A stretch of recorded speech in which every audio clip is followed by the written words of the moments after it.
Hello, everybody. Good afternoon, and welcome to the Commentary Hubs.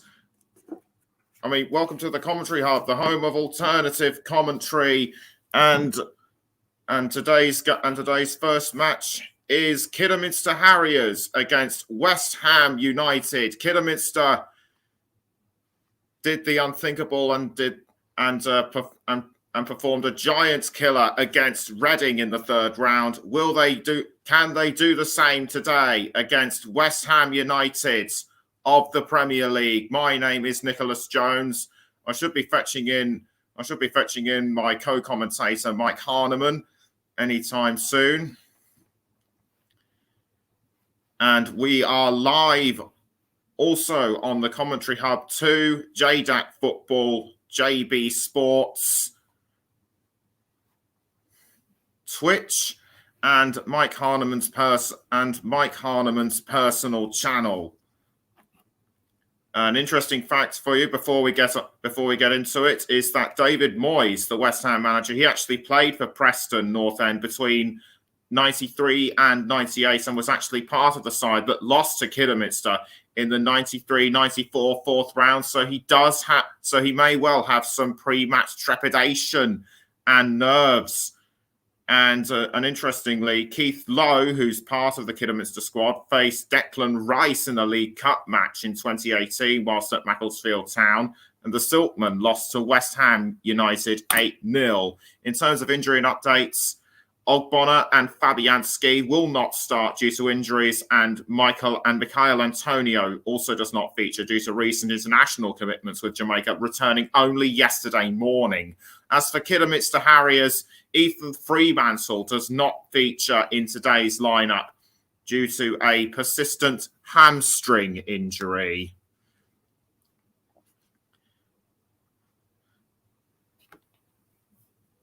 And Mike's just actually come in. So good afternoon to you, Mike. Afternoon, Nicholas. How are we doing? Yes, I'm doing all right. Yourself? Yeah, pretty good, thank you. This should be a very, very good cup tie, this one. And of course, lowly Kidderminster, non-league Kidderminster against West Ham, who, got a lot of star quality on the show as well, haven't they? Yes, they certainly do, with the likes of Amari Morgan-Smith, Ashley Hemmings, who features in there as well, Amari Sterling, Austin and Morgan-Smith. The captain, Sam Austin, he could be one to look out for as well. Austin and Morgan-Smith scored in the third round match against Reading, and Kidderminster, they're on a roll. They've won 7 out of their last 10 league matches, and they won their last match at home to Leamington on Tuesday in the National League North 3-0. The scorers for that one were Sterling, Nathan Cameron, and Jaden White, who scored in the 90th minute. So plenty of Kidderminster players to look out for. West Ham, unfortunately, they haven't won their last 4 league matches in this calendar year. Their last league win was away at Watford on December the 28th. So their cup run means nothing when compared to their league scores, doesn't it? Yeah, absolutely. Of course, West Ham will still be favourites, though, the Premier League side here. Although, as you say, Kidderminster are in good form. But then when it comes to the FA Cup, obviously, Kidderminster are at home as well. West Ham, obviously, the Premier League side, there's plenty of divisions between them and everything like that. But the FA Cup throws up surprises, as we saw last night with Middlesbrough knocking out Manchester United as well. Yes, quite a surprise that was. Middlesbrough beating Manchester United on penalties. I personally don't see the same thing happening at Kidderminster. But what about you? No, I think West Ham would be too strong. I think there's enough quality in this West Ham side to get the job done. But Kidderminster will certainly give them a very good game. These two sides obviously met at this stage. I think it was in 1994, I believe, where West Ham only won by 1-0 on that occasion against Kidderminster side, who were obviously Football League at that point. But it was they actually weren't. They were the Vauxhall Conference at that time. Oh, they were conference in '94, were they? Okay, that's a fair point. But obviously, regarding that game, it was a very close game. So the divisions obviously didn't really play. The divisions actually played quite a big part on that day. I don't see the divisions playing as much of a part today. I think West Ham will be more comfortable in their win, but it's a packed out Kidderminster, so you never know with the joys of the FA Cup. We're all here and we're all looking forward to a big cup tie, which has made it even better when there's a surprise and an upset as well. Yes, absolutely. Kickoff will be in about 9.5 minutes time.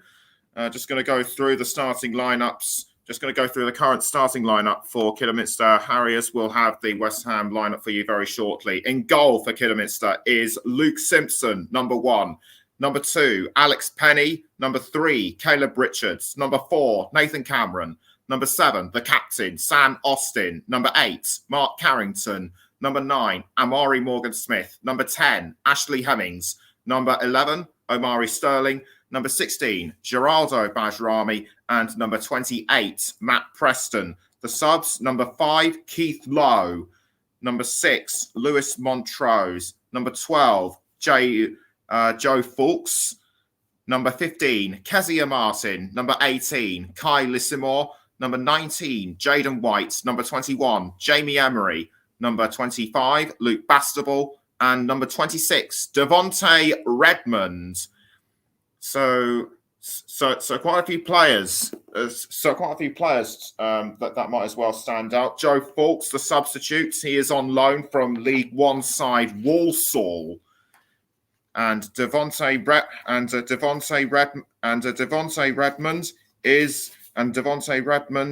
is another player on loan. He's from National League side Wrexham. Amari Sterling is an international for St Kitts and Nevis. So it just goes to show that it's not just the big leagues that have international players. Yeah, absolutely right, Nicholas. A lot of the lower divisions seem to have national players now. Obviously, you mentioned there regarding the Kidderminster player, but there's quite a few in regards to even players. Obviously, in League Two, the team that I support, Stevenage, have a couple. So the teams that are playing their football in League Two and the conference, and even below the conference, are now getting players involved in their national sides, which is nice to see. That obviously the managers are not just looking at the big divisions. Okay, so who have we got for West Ham, Mike? So the West Ham side, just give me 1 second here, because I did have it on the screen and it's now just decided to freeze on me, so I've got to just give it a little refresh there. But I'll just come to sort that one out now. So apologies about that. The West Ham sides, they line up today with the goalkeeper being Ariola, then Frederick, Zuma, Diop and Johnson along the back. Then we've got Krau and Noble in midfield. Ahead of them are Bowen, Vlasic, Yarmolenko and Ben Rama leading the line. And then if you look at the substitutes, it's Creswell, Sufal, Fornals, Dawson, Socek, Randolph, Oko Flex, Declan Rice and Alessi as well. So plenty of quality on show for West Ham here.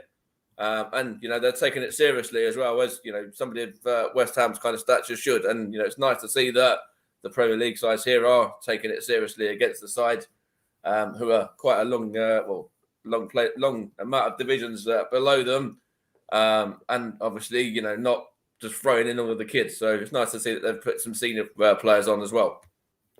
Absolutely, they'll need to. As well, because Kidderminster's pitch is a lot rougher than what you'd normally expect between Premier League clubs. And what I actually found out this morning whilst doing some last-minute prep. They are separated by 113 league positions. So that that too might mean something come towards the end of the game. The pitch is looking all right at the moment, but it's more sort of natural grass rather than the 3G that West Ham are used to. Could that be a disadvantage to them? It could play a part. I don't know whether it will play too much of a part because West Ham obviously have got plenty of good players on show. You know, if you look at the midfield there, there's players that can certainly pass the ball. If you look at the likes of Mark Noble and players like that who they've obviously got playing for them today. So, you know, it shouldn't really play too much of a part. But, you know, I think Kidderminster will just be looking for everything they can to give them a little bit of an advantage in this game. Okay, we will also be providing you updates between the other game going on at 12:30, which is Chelsea against Plymouth Argyle. Before that game goes underway, how do you see this one going? So personally, I think West Ham will come out relatively comfortable winners. I think, you know, Kidderminster, I think they'll score in this game. I think they'll give the fans something to cheer, but I think West Ham will be too strong. So probably like 4-1 West Ham, in my opinion. And I think even the Kidderminster fans, you know, the fact they'll see a goal for their side, they won't be able to argue too much with that. But how do you also see Chelsea against Plymouth play out quickly? Yeah, that's another good game as well. Chelsea at home, obviously, in that one. I think they'll comfortably go through as well. I'm going to go 3-0 Chelsea for that one. Right, yes, and interestingly, before we kick off, the players are now getting ready to come out. They've actually included Andriy Yarmolenko because after a recent incident in which he was involved in. Do you see that as a surprise? A little bit, but I think it's just a matter of getting him out there and just trying to get him, you know, focused on his football rather than anything else really now. So a little bit of a surprise, but I think it's probably a good time to do it when you're obviously playing an FA Cup tie here in a game that, you know, you expected to win, aren't you, if you're West Ham? That's right. That's right. So now the players are coming out of the tunnel at Agbra. Mark Noble leading his side out. Currently, the longest-serving captain at any top club in Europe. Please let me know if this is incorrect in the live chat. So good turnout between West Ham and Kidderminster. In fact, Kidderminster coming out onto the pitch now. Sam Austin leading the side out. They scored an incredible giant killer at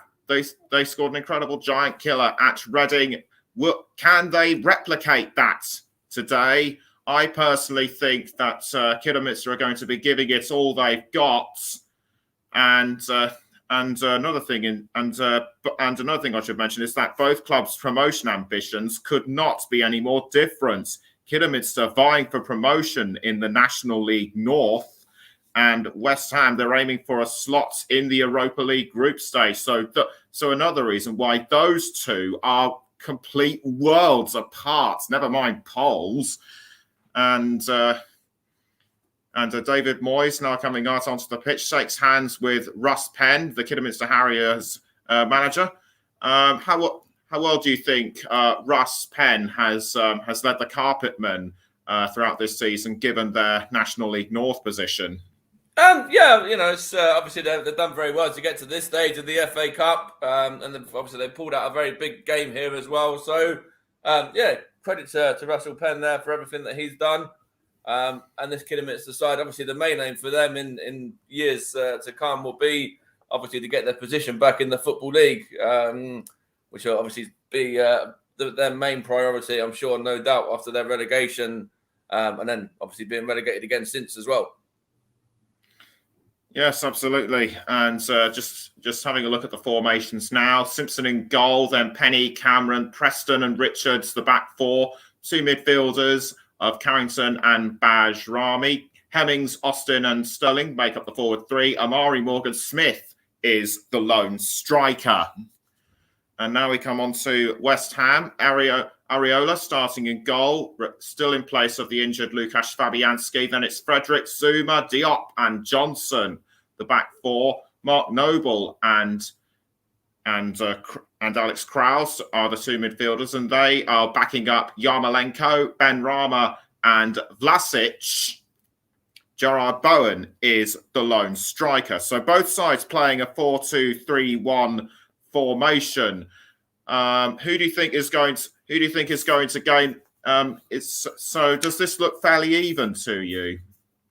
It looks like they're trying to match each other in regards to formation, yeah. But I'm not too sure whether that's going to play a part in the outcome of the game. As I said just a few minutes ago, I do think West Ham, with the amount of experience and the amount of players that have played Premier League minutes, will be too strong for Kidderminster here. Just having a look here, obviously there's Geraldo Bedrami there as well, who's a former under-21 international with Albania. It's interesting because these Kidderminster players, obviously they've got nothing to lose, so be interesting to see if they start off, really on the front foot and try and take it all to West Ham here now. Because if they get an early goal, then it makes for a really interesting cup tie, doesn't it? Yeah, it certainly does. And both fans and players now undergoing a minute's applause. Can anyone tell me in the live chat or otherwise who this is for, please? As I was unaware that this was going to happen. So Agbra looks very well packed to me. I think in their last league match against Leamington, it averaged something like just over 1,000. The referee and the match officials getting ready to get everyone into position. We'll let you know who the match officials are shortly.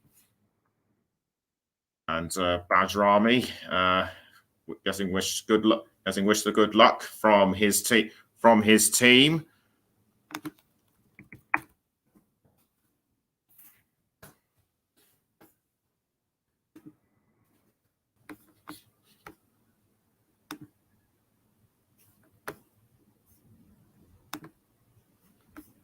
And West Ham playing their away strip with the blue and white stripes, making them. And to me, this looks like a lighter version of Coventry City's sky blue outfit. And in fact, it's going to be West Ham to kick us off. And they take the knee as one in support for the ongoing fight against racism.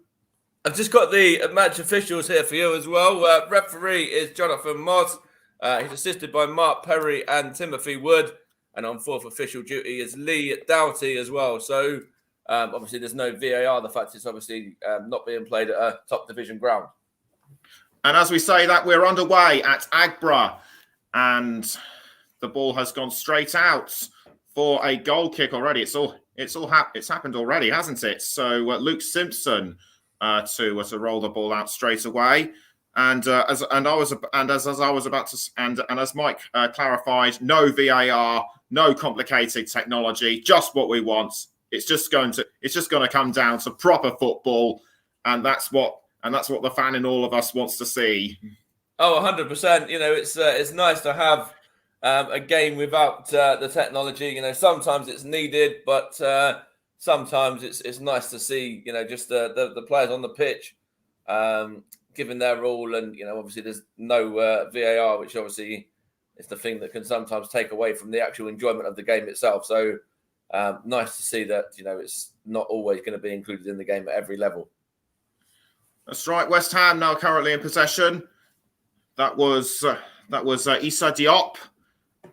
He crossed forward to, I think that was Yarmolenko. Throw into West Ham. And the ball's now going to be picked up by number 24, Ryan Fredericks. And he's now crossed up front. I think he was aiming for Said Ben Rama, but Kidderminster defended that one really well. Yeah, they did. They defended that one excellently. Did the Kidderminster there? West Ham were actually the side that started on the front foot, trying to make that advantage obviously count early on. The fact that there's so many places between them and so many divisions between them, and they're the side that are really trying to take it to Kidderminster at the moment. But Kidderminster, staying strong at the moment and standing up to it.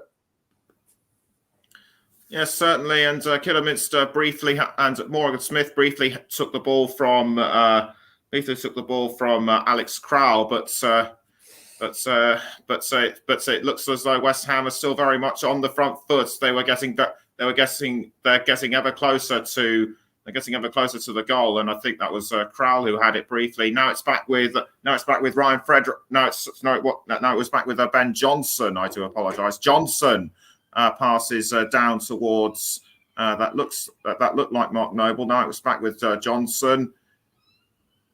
And cross into the goal area, but cleared out on the spot. Clearance by I think that was Preston.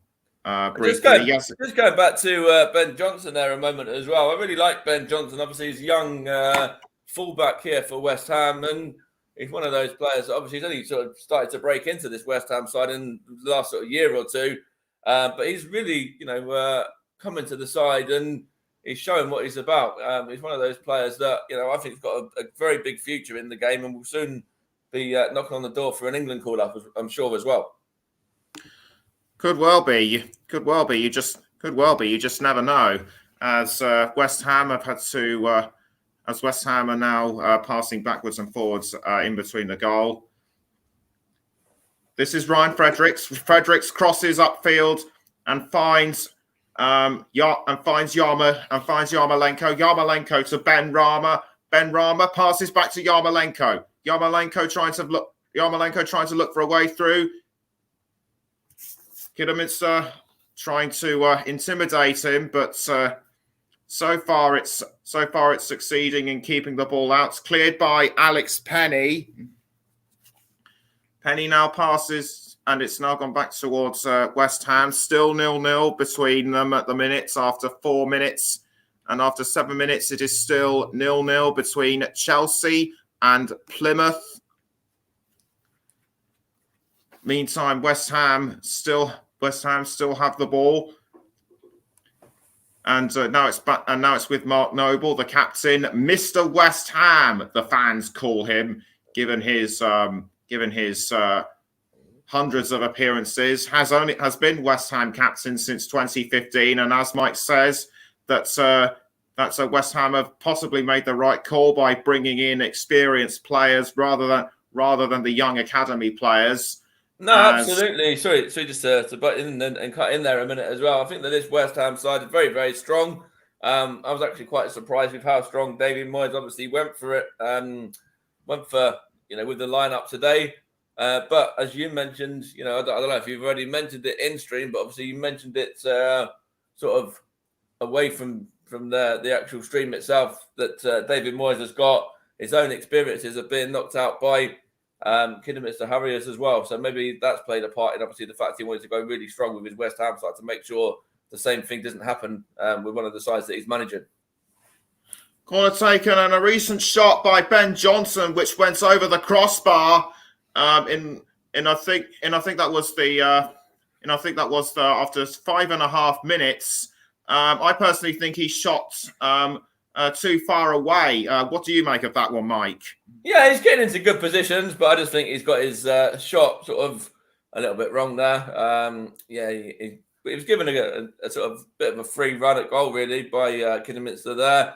But it was a decent enough effort in regards to getting the ball forward. But then actually with the shot itself, Kidderminster sort of just dealt with it easy. Didn't really have to do anything. The goalkeeper or anything really, did they?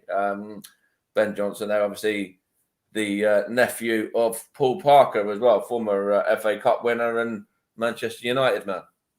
Yeah, certainly. I mean, I think West Ham almost had another attempt, but it was just picked up by Luke Simpson. And Simpson now looking to find the best way to direct the ball out of the goal area. Not much to smile about right now for Russ Penn, but given the unpredictability of this of the FA Cup, that could well change anytime soon. As Amari Morgan-Smith has just deflected the ball up into the air, but was quickly cleared up by the West Ham defenders. And as I speak, Kidderminster coming close to scoring, and a shot on Target by Sam Austin. Saved by Alphonse Areola. Austin was one of the players who scored in the third round against Reading and very nearly did so against West Ham. Yeah, Kidderminster are getting more of a foothold in this game now. Obviously, West Ham started brightly, but the fact it still remains 0-0, I think Kidderminster are starting to grow in confidence a little bit. Russ Penn has said throughout this tournament he is not afraid of facing anyone. If he could face Manchester United, he said, bring it on. And they're certainly doing that as West Ham are now back in possession with the ball with Mark Noble. Amari Morgan-Smith sizing him up. But so Noble passes towards But Noble passes towards, I think that was Kurt Zuma. Kurt Zuma crosses the ball upfield. He's trying to get to Said Benrahma, but saved by Luke Simpson. If anything, it's only ratcheted up the atmosphere. Yeah, just for a second, I just want to come in here as well. We've had a goal at Stamford Bridge, and that goal is not gone to Chelsea. It's gone to Plymouth Argyle. Gillespie scoring the goal. And it's the League One sides who are starting to cause their upset early on. 8 minutes played, Chelsea 1-0 down against Plymouth. Could it be another upset? Obviously, they lost to Bradford in the cup competition not many years ago now. Sorry to interrupt you, Mike. Recent attempt on goal, and that was from Ashley Hemmings. Saved. There was Austin who played it in, and Hemmings lines it up with the shot at the right time, but was unlucky for Areola to save. Yeah, no, I was just saying that just before. Obviously, what happened there with that save there? Chelsea obviously lost 4-2 to League One side Bradford in the FA Cup in 2015, and it's the League One side that are leading now as well by 1-0. Against Chelsea, and Chelsea have gone very, very strong as well. They've got the likes of Lukaku, they've got Mason Mount and Kovacic and Jorginho and Ziyech and Hudson-Odoi. They've got some, good players on for Chelsea, and it's Plymouth that are actually causing the upset at the minute and beating them by 1-0.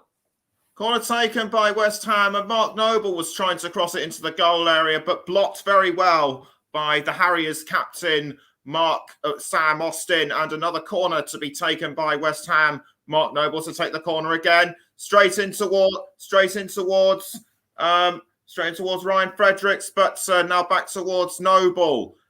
Now it's with Kurtz. Now it's with Said Benrahma. Benrahma straight into the goal area through Yarmolenko, but cleared out by West Ham. West Ham doing really well to keep West Ham United out through those corner attempts, but that might change anytime soon. And in fact it doesn't. Kidderminster still holding their ground, across in by Issa Diop, but a throw-in has been given to West Ham. Now it's back with Mark Noble. Noble passes back towards Diop. Diop to Ryan Fredericks, now towards Yarmolenko. Yarmolenko. But tackled by Ashley Hemmings. Hemmings now towards Amari Morgan-Smith. Morgan-Smith holding onto the ball for Kidderminster, but deflected by Kurt Zuma.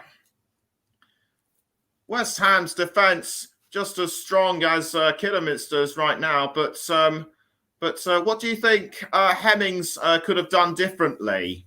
I don't think he could have done too much differently there. I think he was sort of going on a very strong run there. Maybe, I don't know whether he's got a bit of space to take another touch and before he has the shot. But Kidderminster, as I said before, are really getting themselves a foothold in this game now. And actually, to be fair, in the last few minutes, the side who I think are on top at the moment. And West Ham, 130 places, 131 places ahead of them, but it doesn't look like that on the pitch at the moment. No, you'd think they were in the same division. the way those two are playing against each other. But Amari Sterling recently had an attempt on goal just now, but was deflected by the defence. And Ryan Fredericks almost caught the ball, but it's out for a throw in. After 12 minutes, it's still 0-0 between Kidderminster and West Ham. And you're listening to the Commentary Hub with myself, Nicholas Jones, and Mike Hardiman. Still 1-0 to Plymouth in their away game against Chelsea. Throw into Kidderminster, but picked up by Mark Noble for West Ham. That was a poorly timed throw in, and still nothing to choose between these two. Although, like Mike has said, Kidderminster are still the team which are very much on the front foot, and a free kick has been given to the Carpet Men. It'll be Amari Sterling to take the free kick.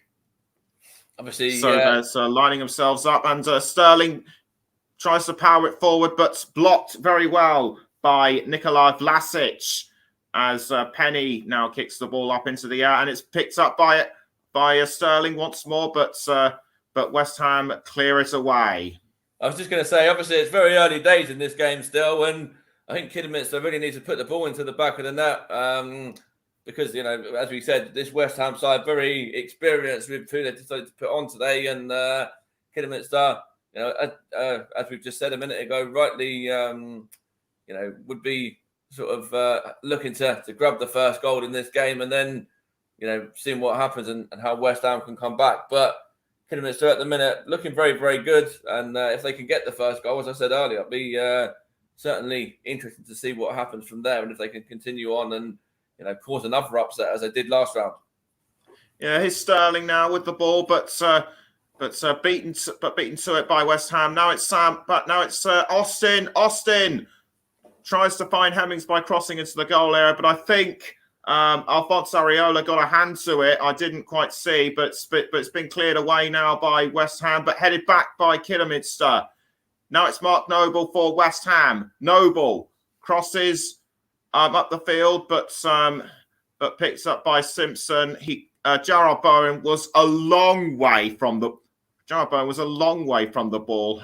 What was Mark Noble even thinking? Yeah, it's obviously the two West Ham players not on the same wavelength there, which is a bit of a surprise considering they're two of the players that play pretty much week in, week out, or near enough week in, week out with each other in the Premier League. Yeah, very much. So yeah, they may well have not been on the same wavelength, but it's still 0-0 between Kidderminster and West Ham, and a throw-in has been given to Harriers. And it will be taken, it will be taken. I can't see. I can't tell who it is that's taken the throw-in, but it's now with Hemmings and cleared away by Ben Johnson, and the ball has gone out again for a throw-in, this time to West Ham. Russell Penn, he must be quietly satisfied. With how things are going for them right now. But West Ham appeared to have upped the ante. Now it's Noble to Johnson. Sorry, Zuma back towards Noble. Noble to Ben Rama. Ben Rama now with the ball for West Ham, but looks like it's going to be tackled by Geraldo Bajrami. But West Ham doing well to hold on. West Ham doing well to hold on to it. It's now Kidderminster have the ball, and it's going to be another throw-in to Harriers. I said that West Ham appeared to have upped the ante, but Kidderminster appear to be upping the ante back on them, and a fight is going on between Bajrami and Ben Rama. It's quickly diffused, but yeah, you said there obviously West Ham. You think that West Ham are obviously upping the ante a little bit, or trying to.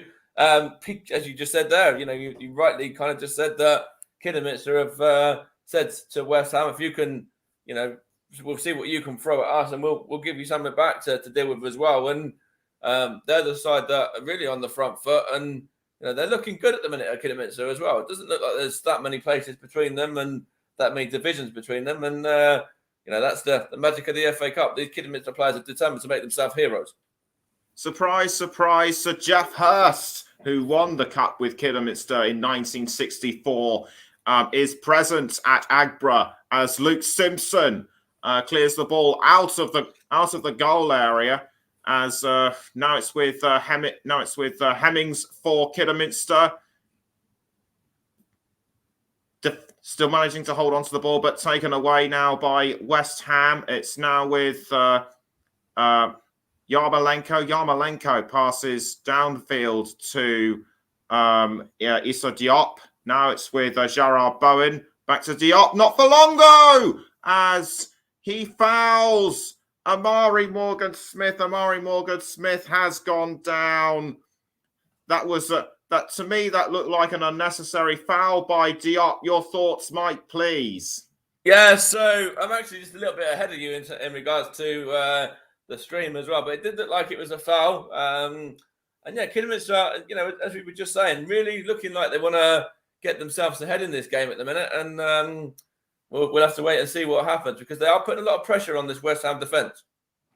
Free kick to Kidderminster as a result of the West Ham foul. Issa Diop lucky to get away with this, in my view. Should have been cautioned, but he obviously wasn't, and it looks like it'll be Amari Sterling to take the free kick, or will it be Ashley Hemmings? In fact, Amari Morgan-Smith runs up through the field, to take his position inside the free kick area. As Sterling raises his hand and kicks the ball into the goal area, and a goal has been given to Kidderminster Harriers.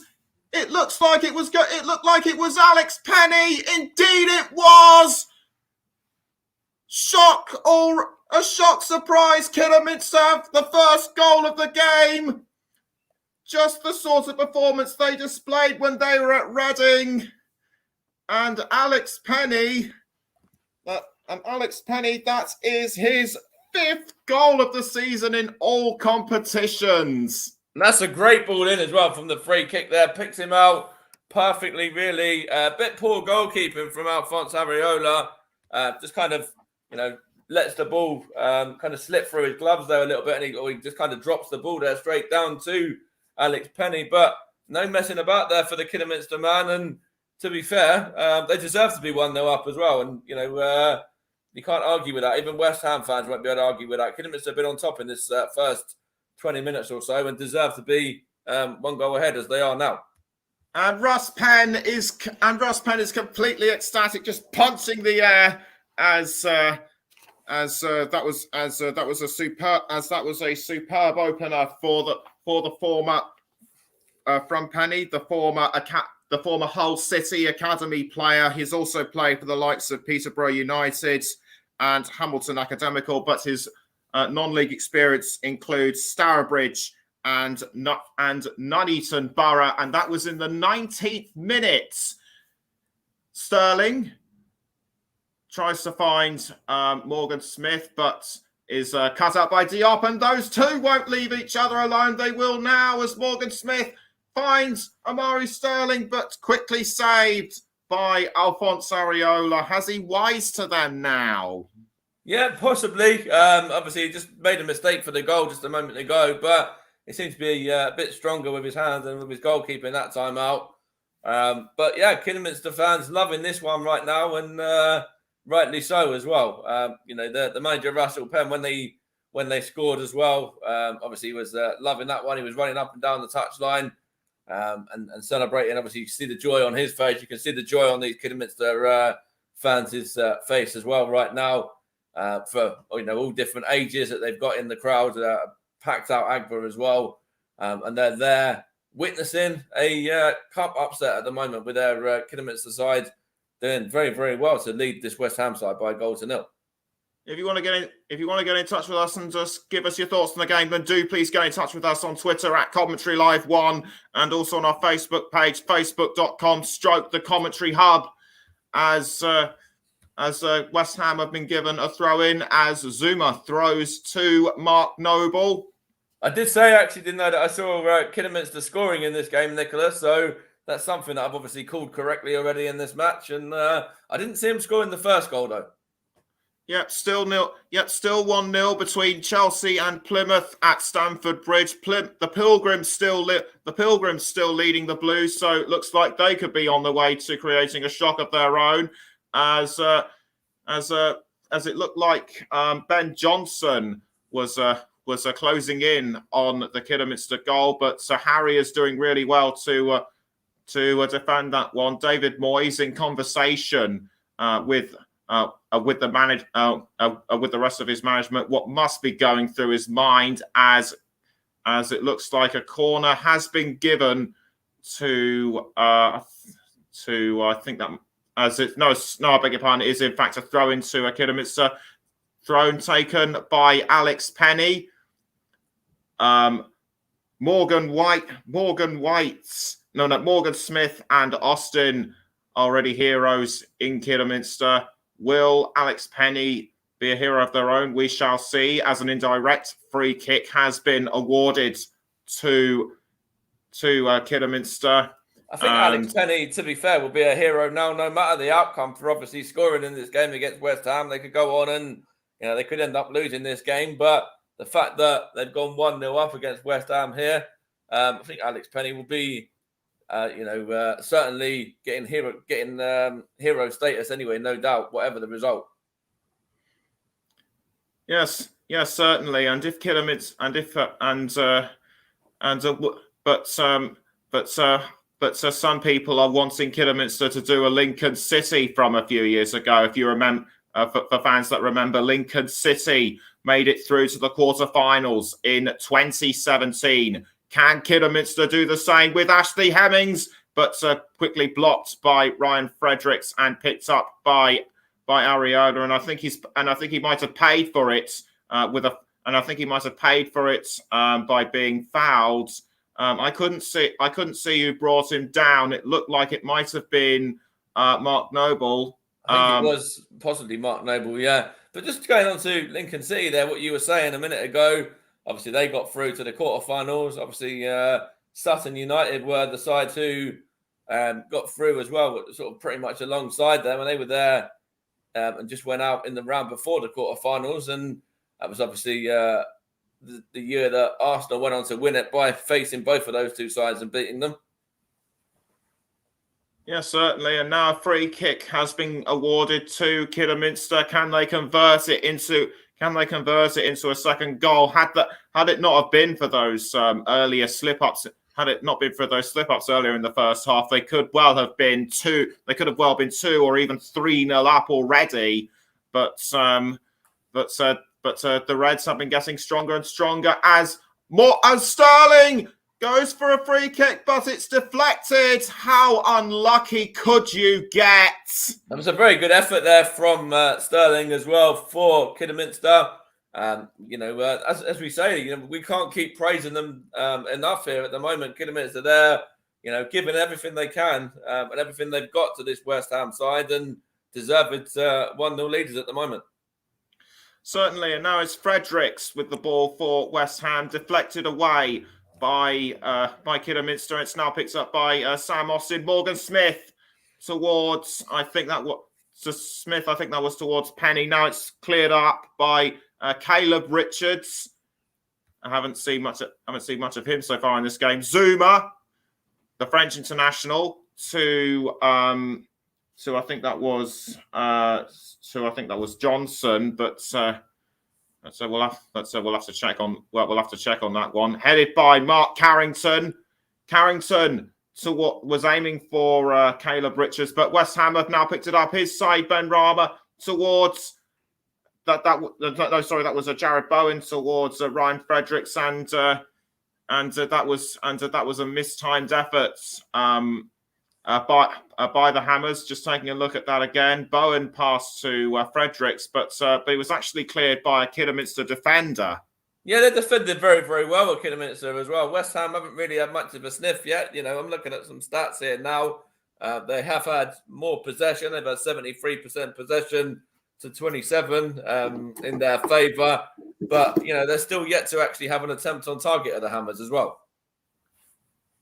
Numbers mean nothing if your opposition is the stronger side, and a corner has been given to West Ham. Jonathan Moss puts the errant ball out of the way as he now walks on and signals for the corner kick to happen. Yeah, just going back to what I was saying. Sorry, mate. In regards to what I was saying about the shots on target for West Ham and the fact they're yet to have a shot on target, it just shows that this Kidderminster side are very determined to keep the ball out of the back of the net, and they're defending very, very well at the moment. Is what I was getting at. They're certainly doing that. 27 and a half minutes in, still Kidderminster 1, West Ham 0, and it's also still Chelsea 1, Plymouth Argyle. Chelsea 0, Plymouth Argyle 1 at Stamford Bridge. And back to the here and now at Agbra, as it's a throw-in to Ryan Fredericks for West Ham. He throws to Crowell. Now it's been picked up by Carrington, and we was aiming for Hemmings, but it's now gone to I think that was Nikola Vlasic. Indeed, it is Vlasic, the Croatian international, crosses, but couldn't quite convert it into. But couldn't quite find Jarrard Bowen. But I couldn't quite find Jarrard Bowen. Again, are they not on the same wavelength? Yeah, it looks like that way at the moment. It looks like these West Ham players, for whatever reason, or whatever the problem is with some of these players here at the moment, trying to find their teammates, they just can't seem to do so. But I think that's more credit down to Kidderminster and the way that they're setting up and how they're playing, kind of stopping West Ham from playing their game as much as David Moyes would have wanted his side to do. Got to quickly apologise. It was actually Andriy Yarmolenko he was aiming for, but as we said, nothing quite came of it. And the throw-in to be taken by Kidderminster and Alex Penny to take the throw for the Carpetman.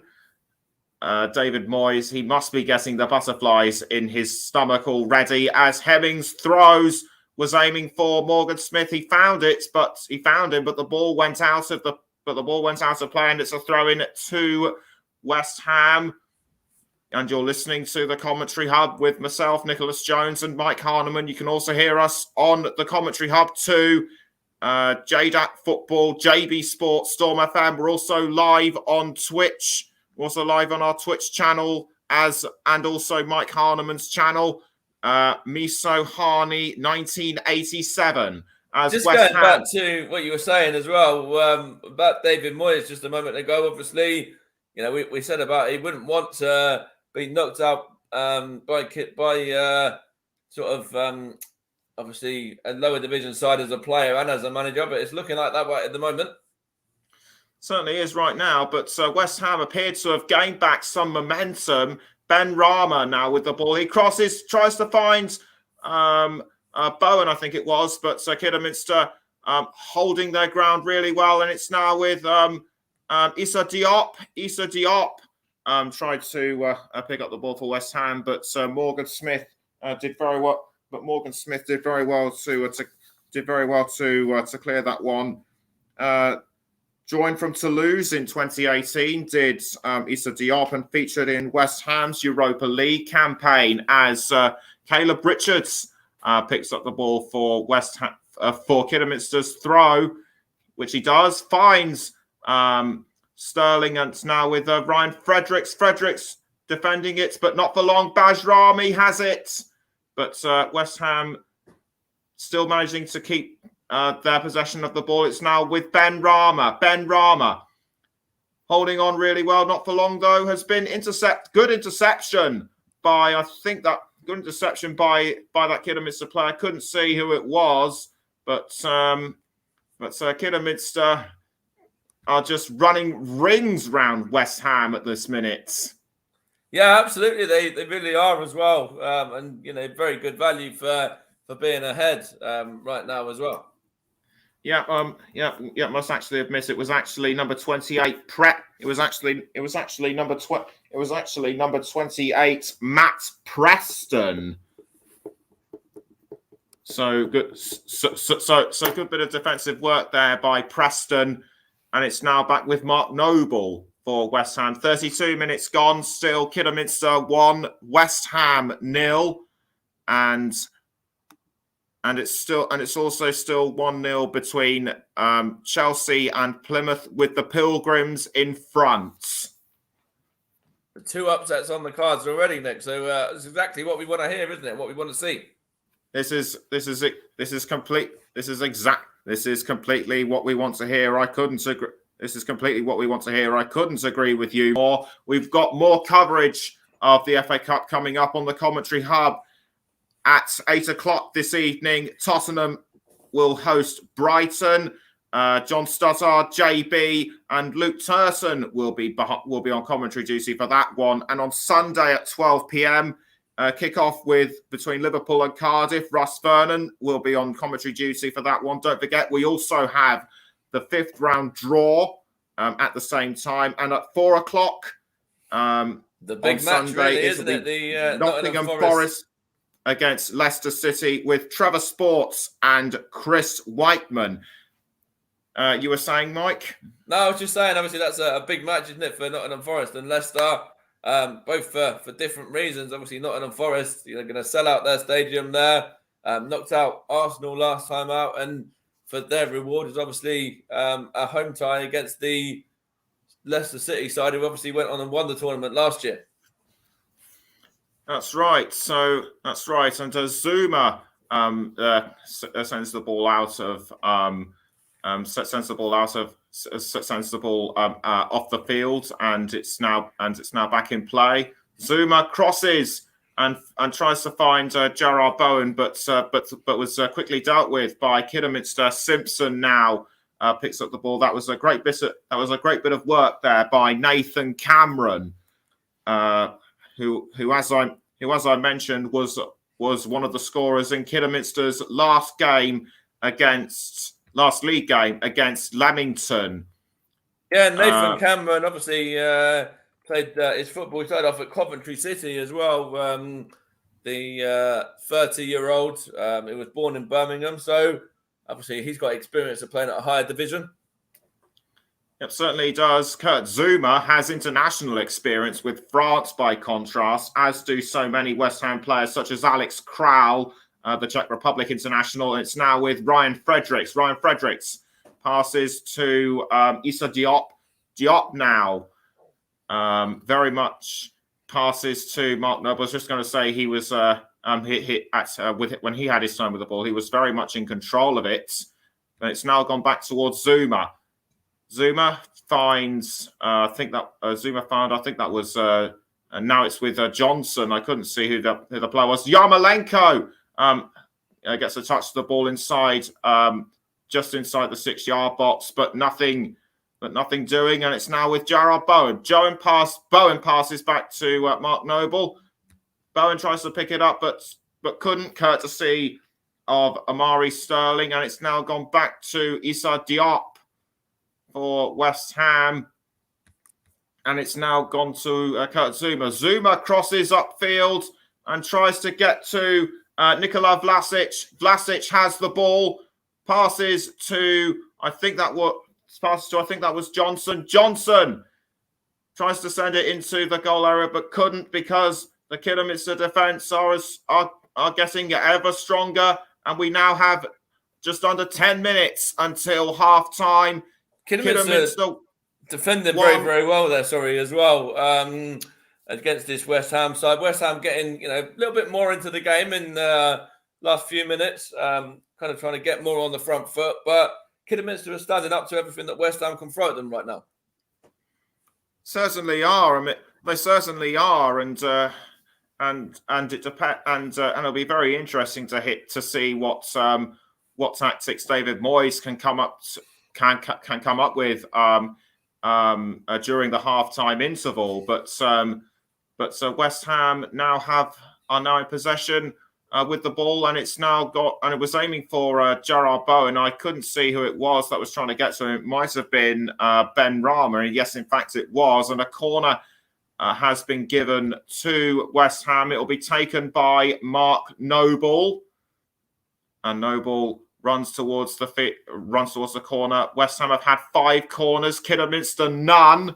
Ben Rama with the ball for West Ham. That looked like a short corner to me. Diop passes to Fredericks. Fredericks now has the ball. He passes to Gerard Bowen. Gerard Bowen, West Ham's current top league scorer this season. Johnson, and a slip up by Mark Noble. He couldn't get to the ball. He just couldn't get to the ball. Did he get his stud stuck in some turf or something? Yeah, it looks like ever so possible that he may have done. But, Kidderminster sort of might be riding out their luck a little bit with that one, but certainly not riding out their luck when it comes to how they played in this first half. They have played very, very well. Still the same score. Now just going to look at Chelsea against Plymouth, and the Blues have equalised. The Blues have equalised. And as Pilaqueta has got himself onto the score sheet, it's now. I don't know if he actually has it. Let's have a look here. It doesn't look like I've got that one come through as of yet. So I'll have to wait and see what's actually happened there, because it still says 1-0 to Plymouth on my end. So hang tight a minute, because I don't know whether that's how true that is at the moment. Well, it says 1-1. Well, it says 1-1 on my end, but either way at both venues, it is still very much game on, as Mark Carrington now has the ball for Kidderminster. He tries to find Amari Morgan-Smith, but collides with Kurt Zouma. And what do you make of that incident? Yeah, it's a little bit of a collision there, and that goal has actually just come through now on my end. By the way, it's just obviously a little bit delayed, so Chelsea are back level against Plymouth in the other game. But yeah, it wasn't loads in that incident really, so you can't really. Yeah, there's not much to really say about it. Corner to Kidderminster now. Can they convert? Can they make it their second goal from this corner? It looks like they might, but they can't. And a poorly timed corner, and an interesting bit of acrobatics from the Kidderminster number 4, Nathan Cameron. Yeah, it was good from him there. Obviously, sometimes you have to do that. You can't always play it simply. And obviously, he did very, very well there, did Nathan Cameron. And this. Him and the likes of the other defenders there, Preston and Richards, and obviously Penny, are all standing, very, very firm and very, very strong to deal with everything that West Ham are throwing at them. 5 minutes left. It's still Kidderminster 1, West Ham 0. You're listening to the Commentary Hub with me, Nicholas Jones, and Mike Harneman. You can also hear us on the Commentary Hub too, JDAC Football, JB Sports. Storm FM, and you can also hear us on our official Twitch channel, and also Mike's channel, Misohani 1987. As Kidderminster get ready to take up a throw in, which they do, and it's still. And they were aiming for. I think he was aiming for Ashley Hemmings, but another flag. But another flag for a throw-in has gone up as well. Russ Penn could just about see a sliver of a smile on his face. But he knows that this game is far from over.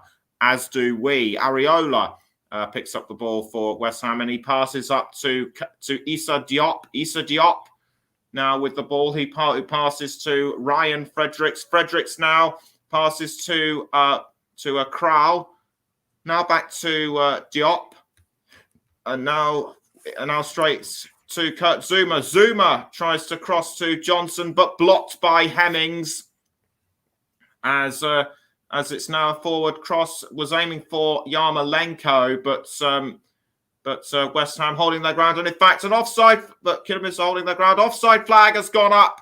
It was against that. It was against that possible attempt on goal. I think Yarmolenko was a long way ahead.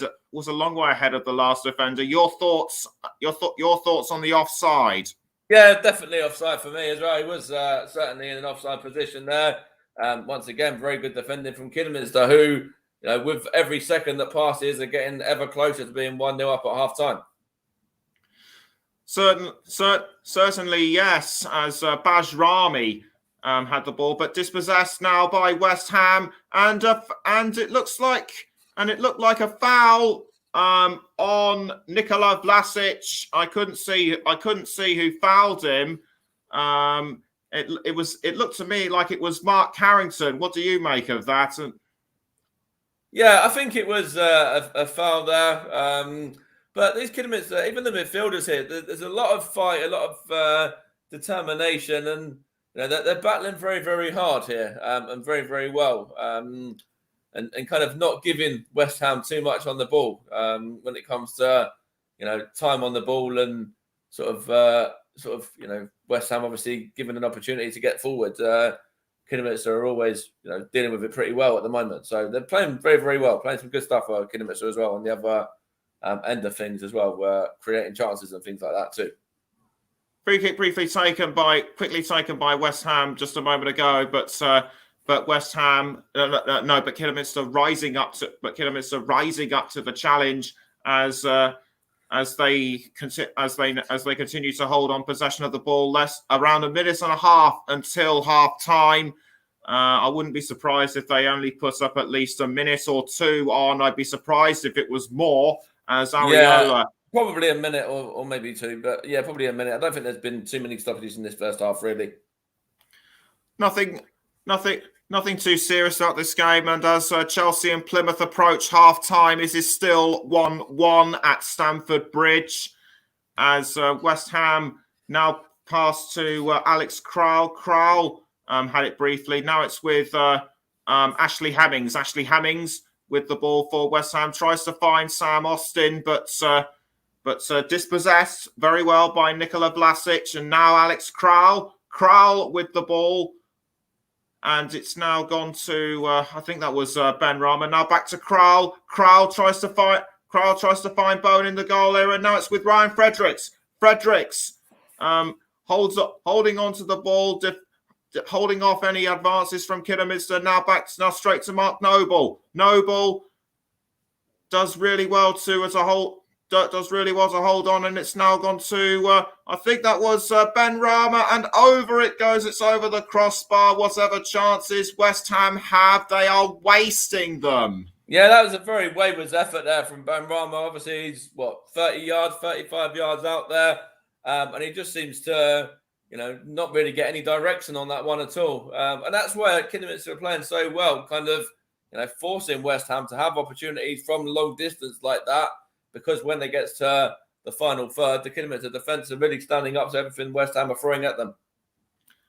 1 minute of added on time has been given, but I don't think anything's going to be converted. In that time, as I have seen so many times before, as West Ham now have possession of the ball, courtesy of a throw-in, and it's now with Diop. Diop passes to Zuma. Zuma now with the ball for West Ham, but it's now gone up the field towards the midfielder. And it's now it was aimed for Vlasic, and the referee looks like he'll be getting ready to blow the whistle for halftime anytime now. He does, and that is the end of the first half. Kidderminster have started as they meant to go on. After their third round victory at Reading, will they add more in the second half, or will West Ham reassert their league superiority? Halftime score at Agbra: Kidderminster Harriers 1, West Ham United 0. Thank you for that, Nicholas, as well. Really interesting game so far. We're going to take a quick break as well now. And Kidderminster leading West Ham at Agro, as Nicholas just said there, by 1-0. Certainly didn't expect this one to be going this way, but, you know, that's the magic of the FA Cup for you. And, of course, we said about David Moyes being knocked out by Preston as a player. Well, it looks like he could well be being knocked out by Kidderminster as a manager at the moment as well. So we'll have to wait and see what happens with the second half. But in the meantime, we're going to just take a short interlude and we'll be back in time, of course, for the second half. But very great cup tie so far. And let's see whether Kidderminster can continue on with the way that they played throughout that first half. Because at the moment, they're 1-0 up, and good value for it they are as well.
So we are now back. We'll be back underway for second half coverage between Kidderminster and West Ham United very, very shortly. Obviously, we've got Nicholas here still as well. Just going to lower our little bit of half-time music as well there. So we'll turn it off, in fact. So Kidderminster there against West Ham. Kidderminster 1-0 up at the break. Looking good value for it, aren't they, Nicholas, as well, right now? Yes, they certainly are. I mean, that goal in the first half by Alex Penny, it was quite unexpected. And I'm looking at some of the comments recently. Derek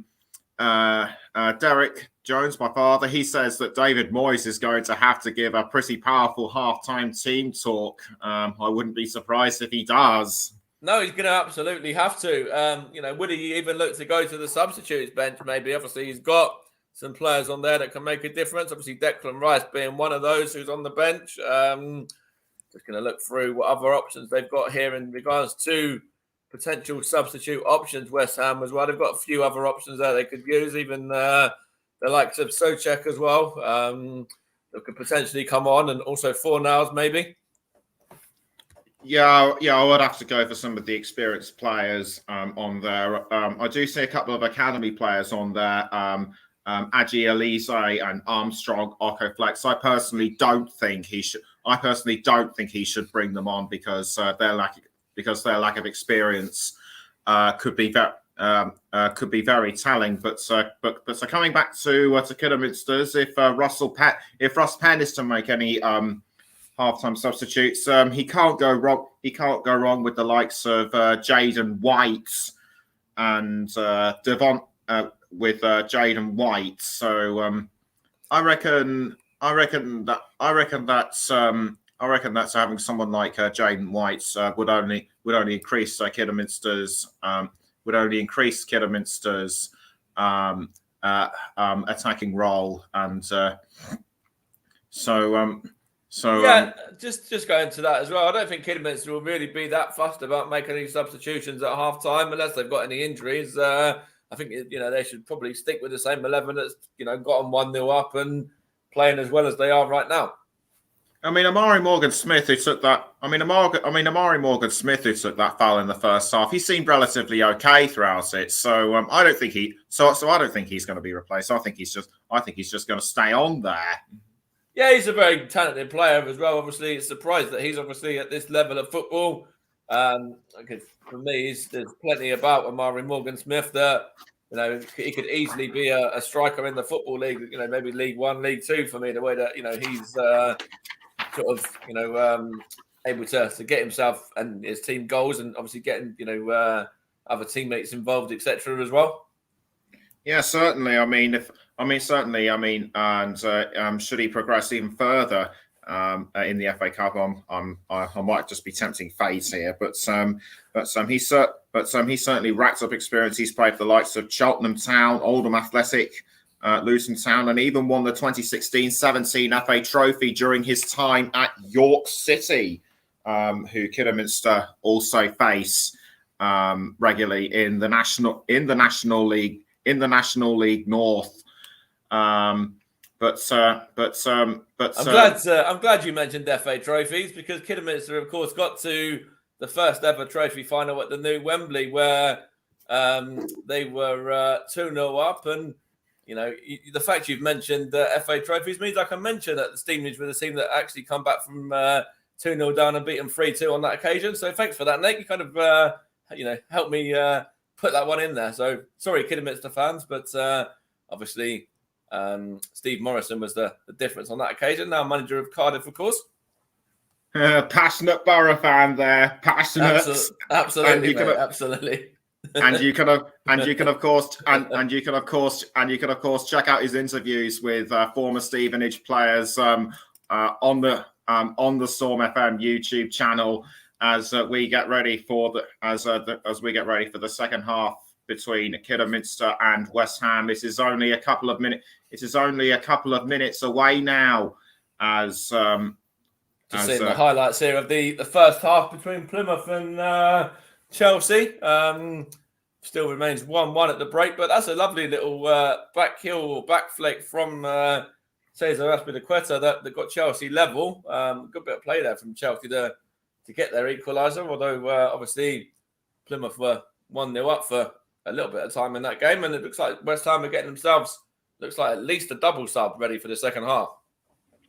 Yeah, that superb opening goal, courtesy of that superb opening goal by Gillespie. That's that corner, that's a free kick was well taken, wasn't it? Yeah, it was a very good free kick and a good goal for Plymouth Argyle as well, who, as we know, are obviously a League One side, and Chelsea's last defeat in an FA Cup was against the League One side with Bradford, as I mentioned earlier on.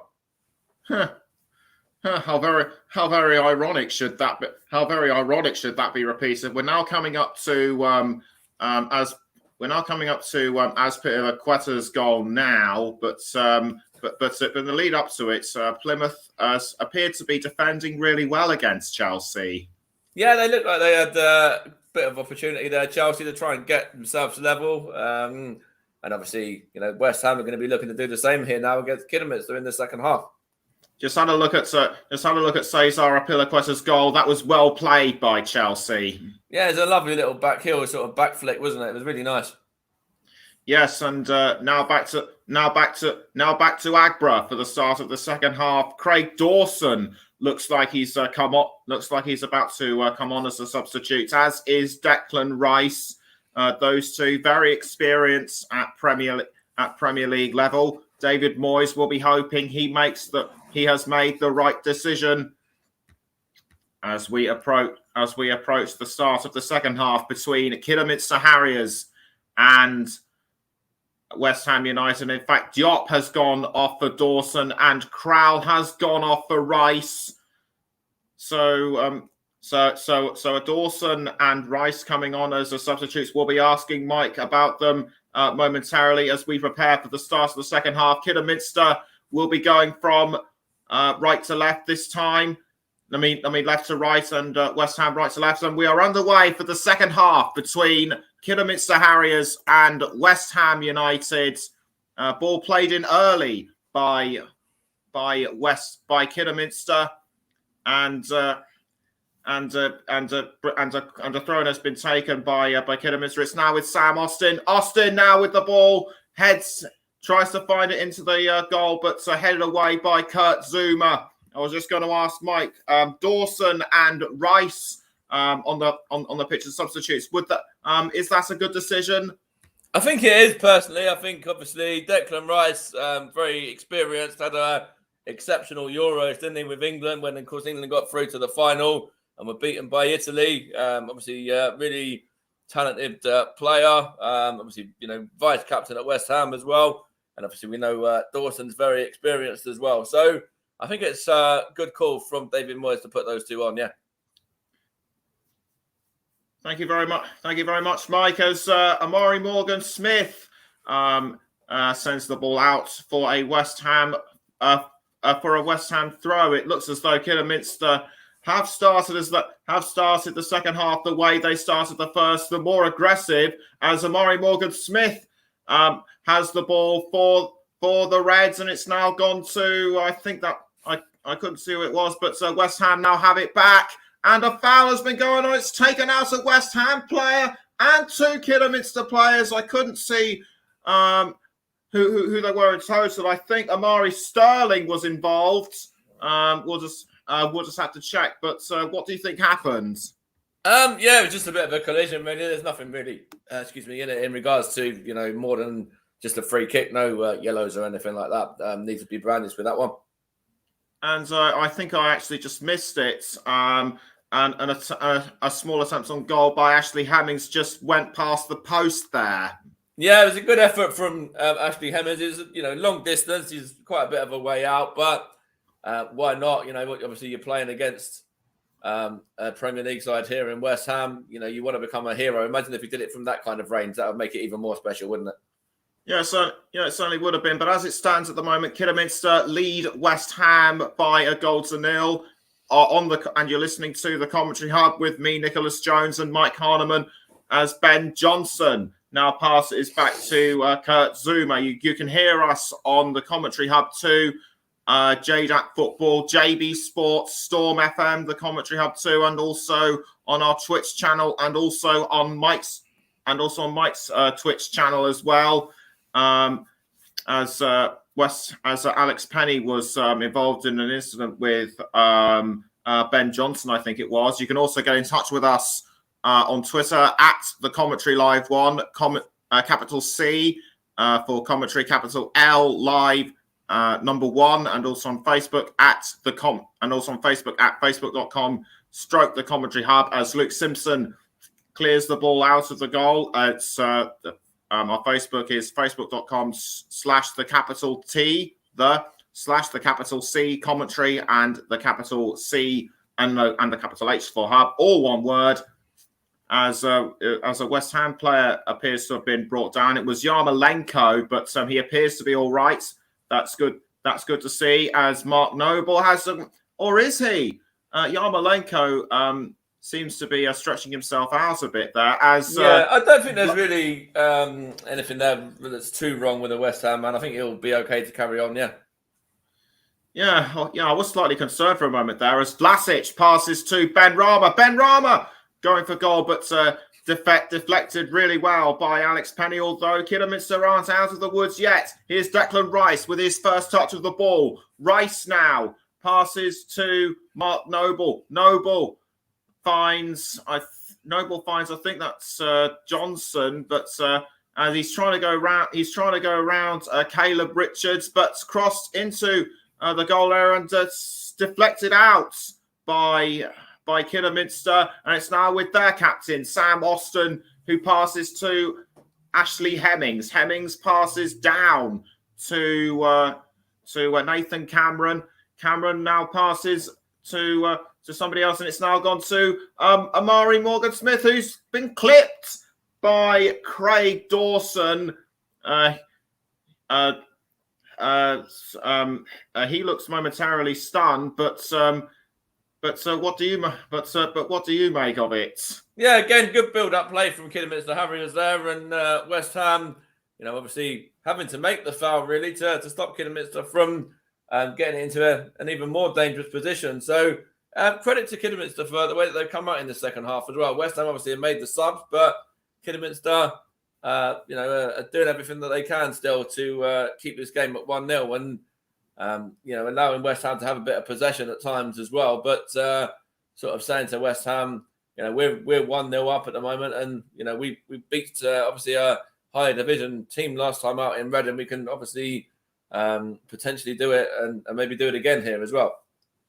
Okay, now Kidderminster heading up with the ball upfield, and I think that was Sam Austin who had it briefly. Indeed, it was. Rice was able to intercept, and it's now with Ryan Fredericks. Fredericks crosses upfield and was deflected by I think that might have been Yarmolenko or was it Dawson? It's now Sam Austin again for Kidderminster. It's now gone to I think that's Hemmings. Now back to Austin. Austin finds Bajrami, but Declan Rice gets there before he does, and it's now with Gerard Bowen. Bowen has briefly been fouled by, I think, I couldn't see who it was, but West Ham still managed to hold on to the ball.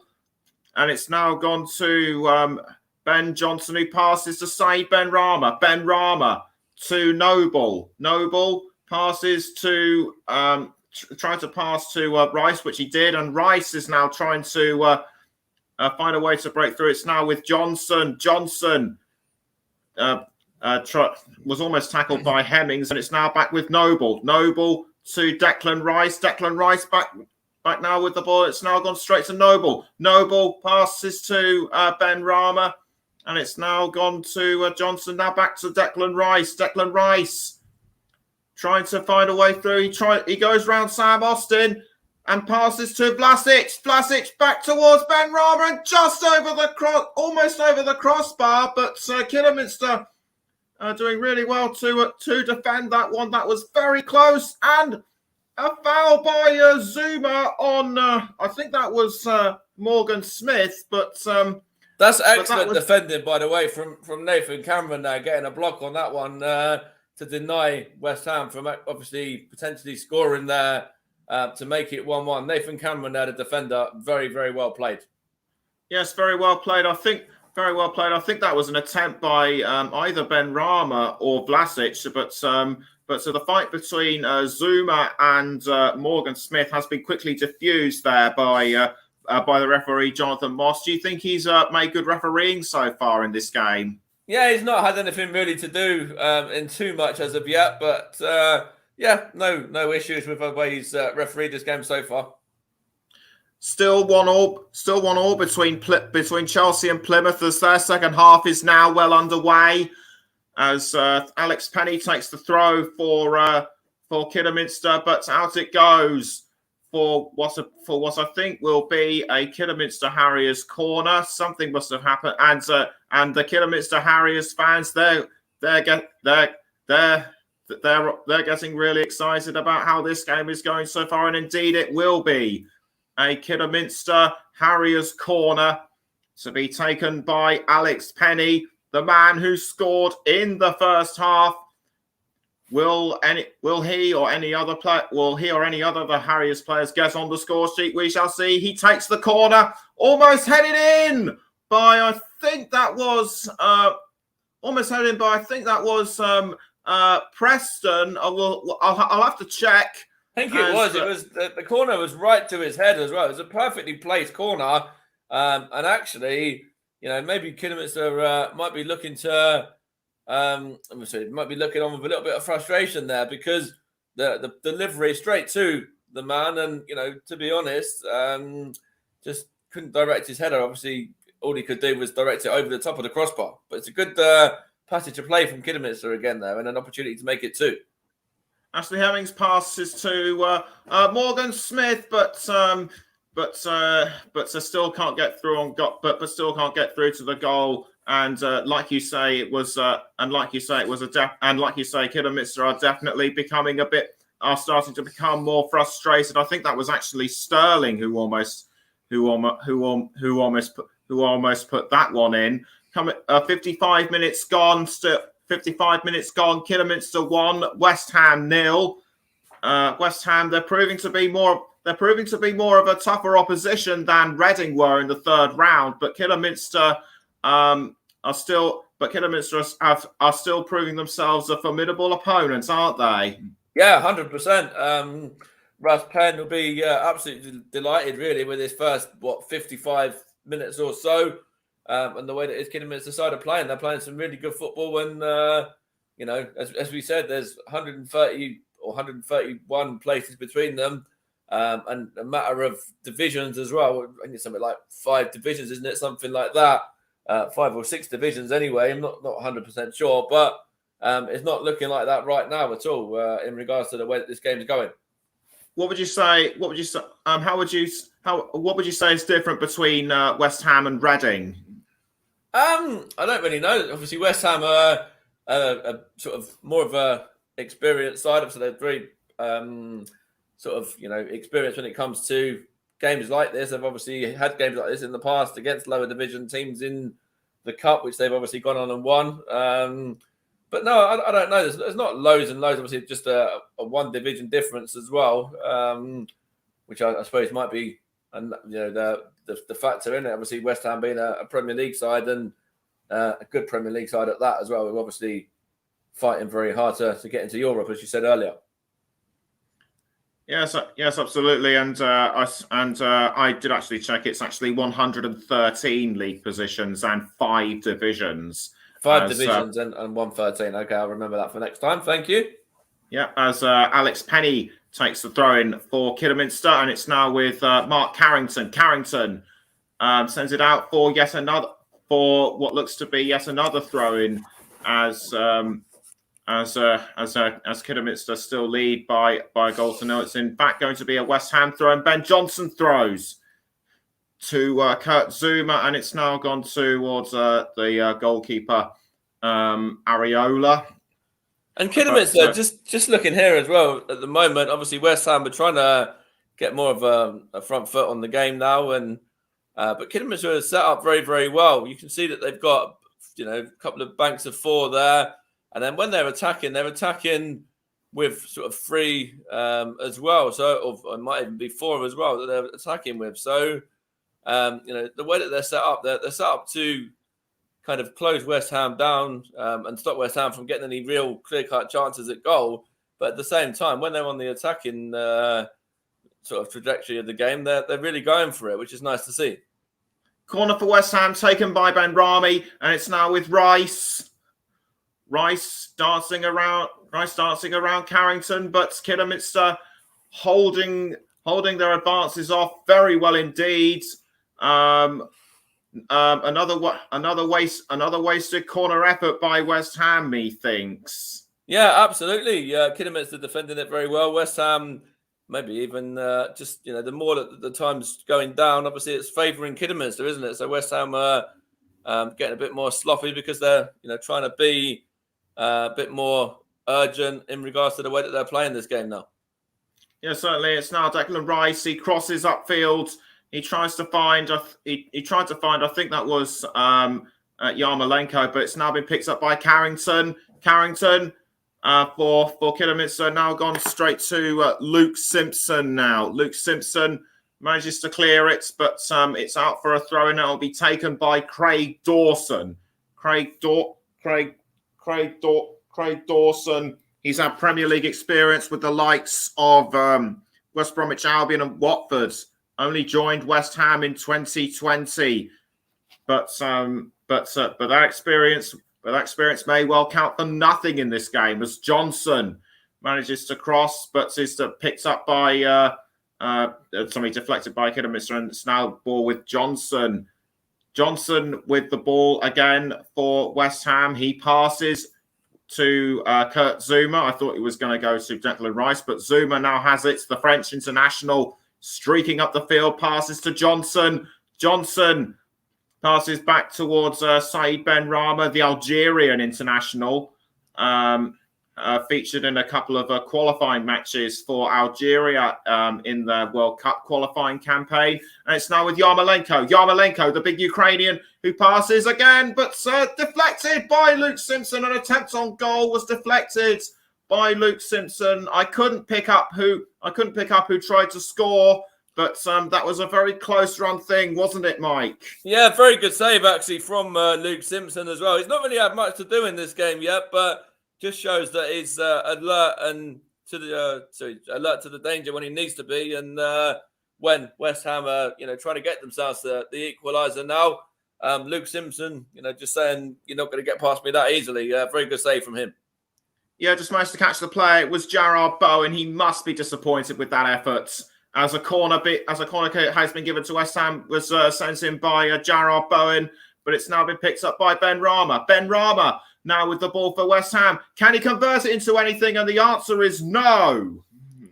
That's right. Again, another opportunity there for West Ham.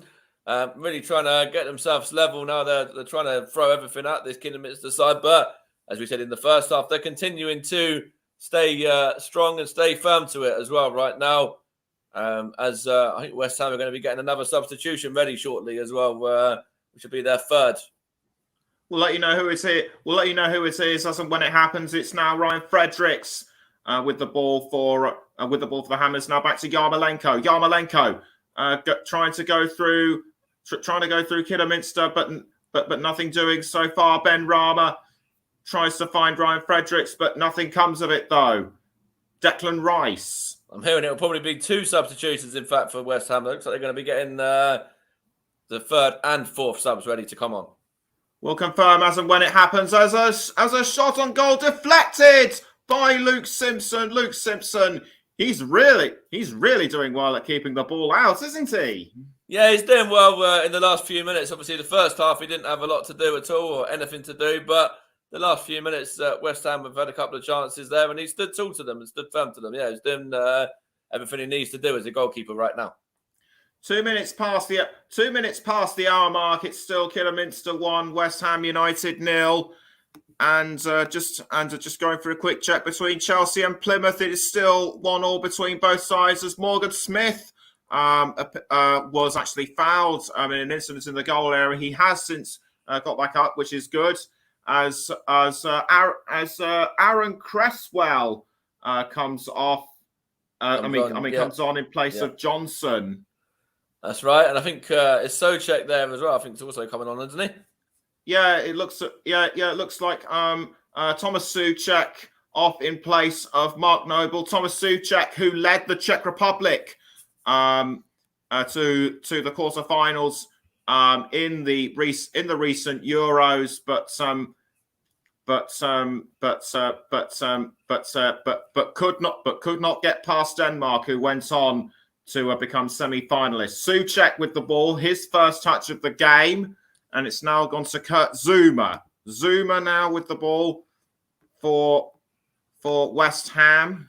Just looking at those two substitutions there as well. Two, more very experienced players that have been put on for West Ham there. Thomas Souček and Aaron Cresswell, both internationals and both players that, are regulars in West Ham's league campaign, sort of match day squads and, lineups as well. Yeah, hold your horses a minute there, Mike, because Nikola Vlasic appeared to foul a Kidderminster Harriers player. I think the referee gave him a bit of a talking to, but no cards given, as a free kick has now been given to Kidderminster. It'll be interesting to see if they can convert anything from this free kick. So far back, the free kick taken. It's gone to Alex Penny, but it was deflected, and it looks like it will be a Harriers corner.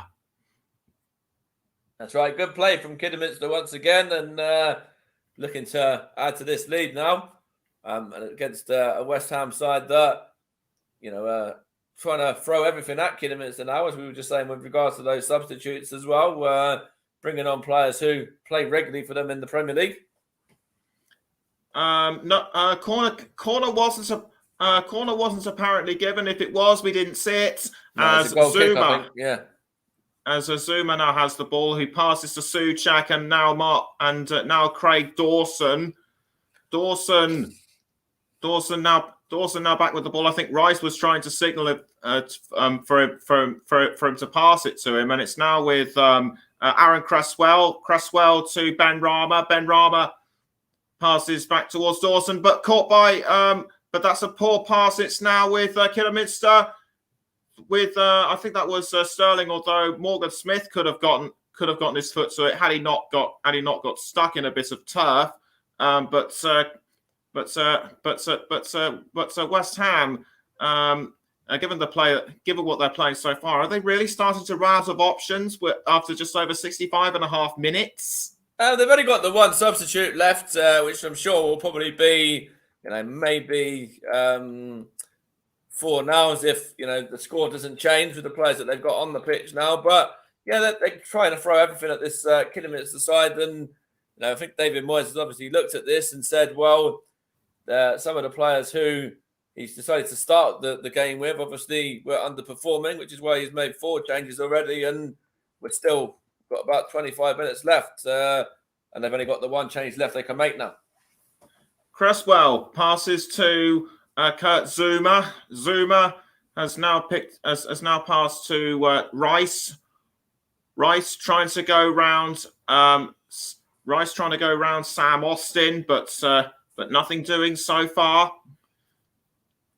Rice. Now Zuma. He's trying to run through, but it's now passed to Aaron Cresswell. Cresswell gets into a bit of a wrestling match there with Ashley Hemmings. I think he pulled on his shirt there, but Jonathan Moss doesn't take anything of it. No, I don't think there was a real lot in that one at all. I think Jonathan Moss has probably just about got that one correct. Yeah, it seems to have been getting that one correct. It looks as though the Kidderminster supporters are becoming a lot more noisier than their West Ham counterparts as Luke Simpson gets ready to kick the ball out of the goal area, which he does. Yeah, I think the reason behind the Kidderminster fans getting a lot more noisy there is because obviously it's getting ever closer to the end of this game now, and the more time that passes, the more that they're Kidderminster fans in the stadium here are saying, well, why not? It could be our day.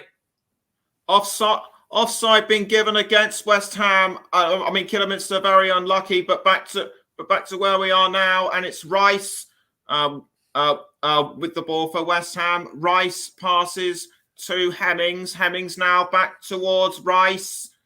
Declan Rice with the ball. He's powering up through. He's powering up the pitch, and he's now passed to Thomas Souček. Souček passes to I think that was Fredericks or whoever.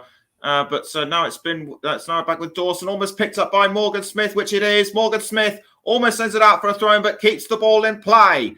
Morgan Smith for Kidderminster, and it's now with Bajrami and now Sam Austin. Austin holds up. Austin, great ball control. He passes to Hemmings. Hemmings, Harriers' top scorer so far this season. Surely he must get his name on the sheets. Hemmings passes back towards Bajrami, as Mike mentioned, a former Albanian under 21. But now Kurt Zuma has the ball for West Ham. Not for long though. It's now back with Hemmings, who passes to Bajrami. Bajrami for Kidderminster, and now it's with Mark Carrington. Carrington passes to, I think that was Caleb Richards, but Kidderminster, Kidderminster controlling the game really well. But even though they don't have the ball right now from Ryan Fredericks, Kidderminster, superb ball control. Yeah, playing very, very well, Kidderminster right now, especially when they're in possession. They're looking very, very good, and it's getting towards that stage where maybe Kidderminster will be looking to make a substitution of their own shortly as well, just to kind of give somebody else an opportunity to come on and, see what they can do against this West Ham side. Ashley Hemmings looked like he was going to go towards goal, but West Ham doing really well too. But West Ham did really well to keep that effort out, and it's still 1-1 between Chelsea and Plymouth. So it looks like it could well go to extra time. So it looks like it could well go to extra time and penalties between the Pilgrims and the Blues, as Morgan Smith has managed to carry the ball into the 18-yard box, but passes back down the field to one of his teammates. I think that might have been Hemmings, but now it's Yarmolenko. He holds onto the ball but slips up. I think the pressure might have gotten to him there, but a yellow card has been issued. I couldn't see who it was for. It might be one of the Kidderminster players. It went to the defender, Nathan Cameron, in fact. Yes, indeed, it was Nathan Cameron. He's been booked, but if he is to commit another offence and be sent off, that will be a real shame, because he's been one of the key defenders throughout this game. Yeah, he got an assist, obviously, for the goal as well. Yeah. And Mark Carrington moves off the pitch to make way for Lewis Montrose. Lewis Montrose, very experienced at league level. He won the 12-13 League Two season during his time at Gillingham, and he's also played for the likes of Wycombe Wanderers, Chesterfield, and Oxford United. Yeah, so good experience there for the man coming on, which I think is a good sort of wise move from Russ Penn there. Yeah. I was also about to mention that he also won the 18-19 FA Trophy with AFC Fylde, who are also in the National League North, and actually the National League North leaders. So he knows how to win silverware at non-league level. Meantime, Vlasic with the ball for West Ham, and I think he's about to send it out. But West Ham still managing to hold on to the ball. It's now with Ryan Fredericks. Ryan Fredericks tries to find Jarrod Bowen, but Nathan Cameron does well to get in the way there, as West Ham still trying to get through. It's now Thomas Souček, the Czech international, straight to Declan Rice, who, as Mike mentioned, was part of the England squad that reached the Euro 2020 final. Saeed Ben Rama. Ben Rama back towards Thomas Souček. Souček finds Ryan Fredericks. Fredericks tries to find somebody in the goal area, but headed away by Kidderminster Harriers. It's now with Craig Dawson. Good defending Kidderminster there as well, just in that passage of play. Defended that one very well then. Rice now with the ball, and it's looked like it was going towards Yarmolenko, but again, good defending by Kidderminster Harriers and Ashley Hemmings, although it's now resulted in a throw-in to West Ham to be taken by Cresswell. It's now with Rice. Rice for the Hammers, straight back to Cresswell. Cresswell to, I think that might, I couldn't see who it was. It might well have been Ben Rama. In fact, it was, as Dawson now has the ball. He passes to Souček. Souček tries to find Rice, which he does. Rice passes to Cresswell. Cresswell trying to go around Hemmings, but he passes to Ben Rama. Back to Rice. Rice. He's trying to get through, but can't. Now it's up to Ben Rama. What can he do? He crosses into the goal. He tries to find Yarmolenko, but yet another attempt on goal just goes the wrong way for West Ham. Yeah, just looking at this as well just now. Obviously, Kidderminster flying high in the National League North, as you said, sitting third, and West Ham, but they've lost the last two games. So obviously they lost to Manchester United, and they also lost to Leeds United as well. Did the Hammer. So, maybe that's something that Russ Penn and his side could, potentially look at now, because obviously they're only, just over 15 minutes away from putting themselves in the hat for round 5 against this side, obviously, who are sitting 5th in the Premier League at the moment. Yes, certainly. Certainly. Amari Sterling with the ball for Kidderminster, but it goes out for a throw-in to be taken by West Ham, which indeed it has. West Ham need to pull something out of the bag, and fast. They've only got just under 15 minutes left. Time is running out, and they know it. Ben Rama tries to get round the Kidderminster defenders. He can't quite do it.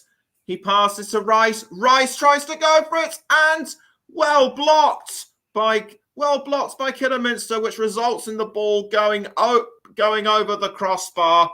Great defending by the Carpetmen. Yeah, defending very, very well once again. Our Kidderminster, or the Carpetmen as you call them there, defending very, very well at the moment and keeping this West Ham side at bay. Not long left for them to hold out, and their fans, as you can see there, are absolutely loving this as well.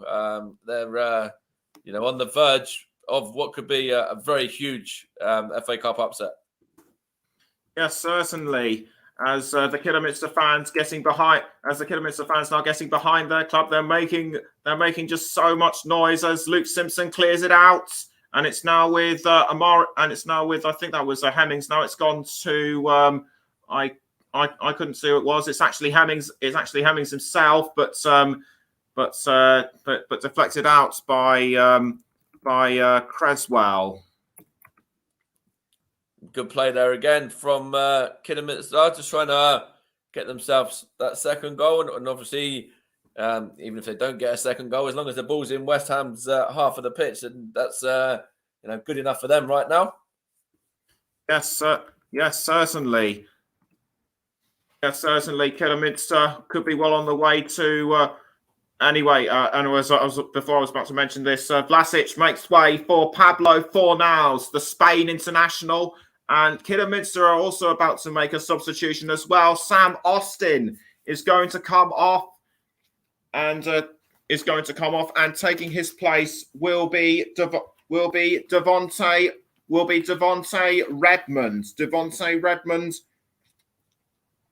on loan from Wrexham, as I mentioned earlier, was also played for Manchester United at Premier League 2 level, and And if he manages to promote Kidderminster Harriers, this will be the second time he's done it This will only be the second time he's promoted a club in his career. He also promoted Salford City from the National League to League Two in the 18-19 season. So he's got a good promotion record. Yeah, I think he played a little bit for Salford in League Two as well the season after that, I believe. So good player there. Another player that obviously is playing a few leagues below maybe where they should be playing in terms of their career at the moment.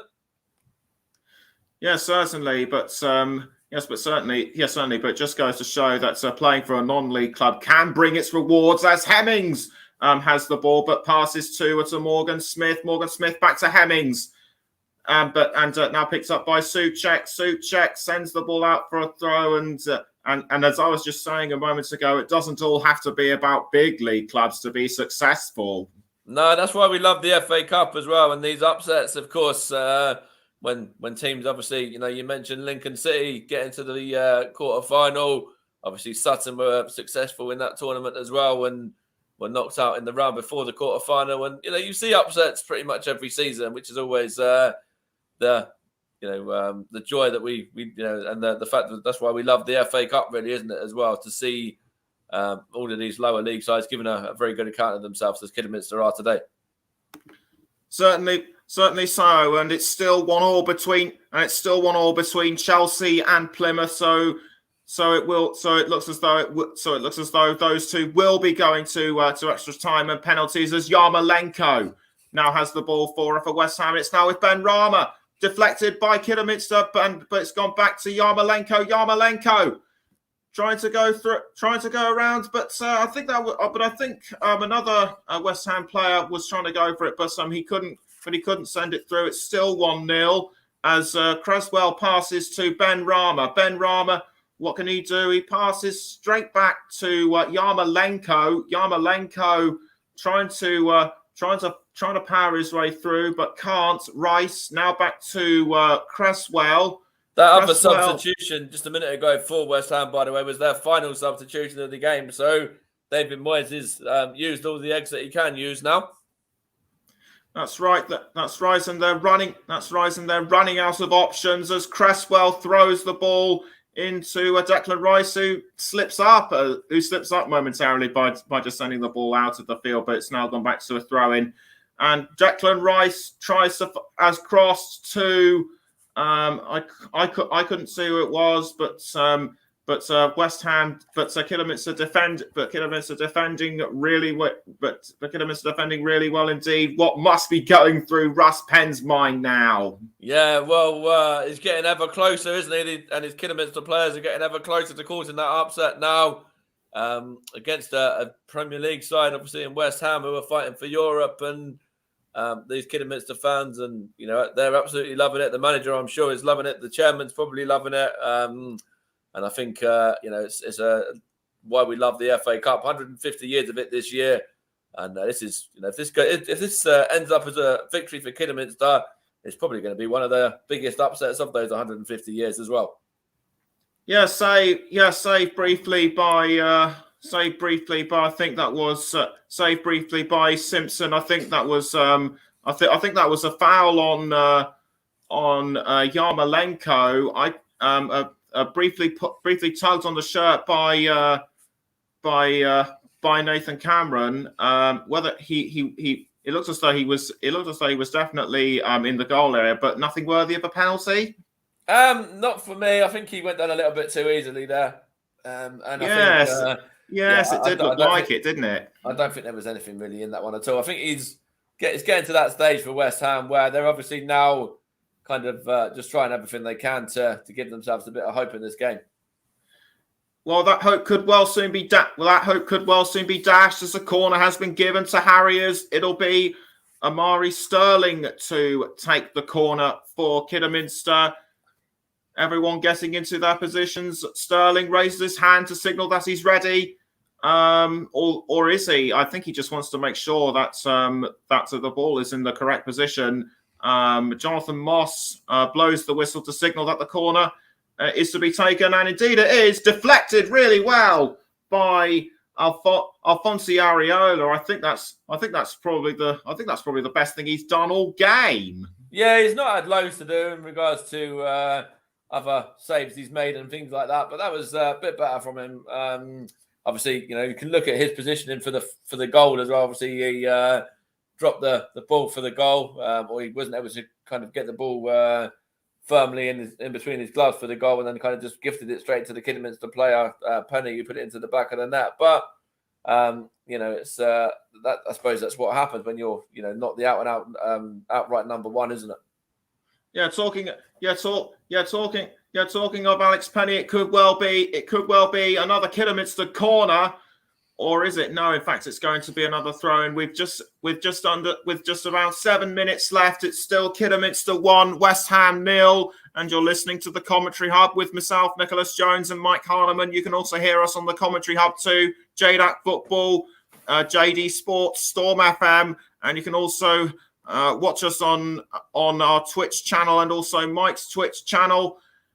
And it is and right at this moment in time, it is also still 1-1 between Chelsea and Plymouth with 5 minutes of normal time round their side left. As I wonder, sorry, man, I wonder what Lee Chapman is making of this right now. Obviously, the man who scored the last time that these two sides met in 1994 there as well. He scored the winner in a 1-0 victory for West Ham that day. So I wonder what he's making of this game now. The former West Ham man, who was the difference on that day. Yes, it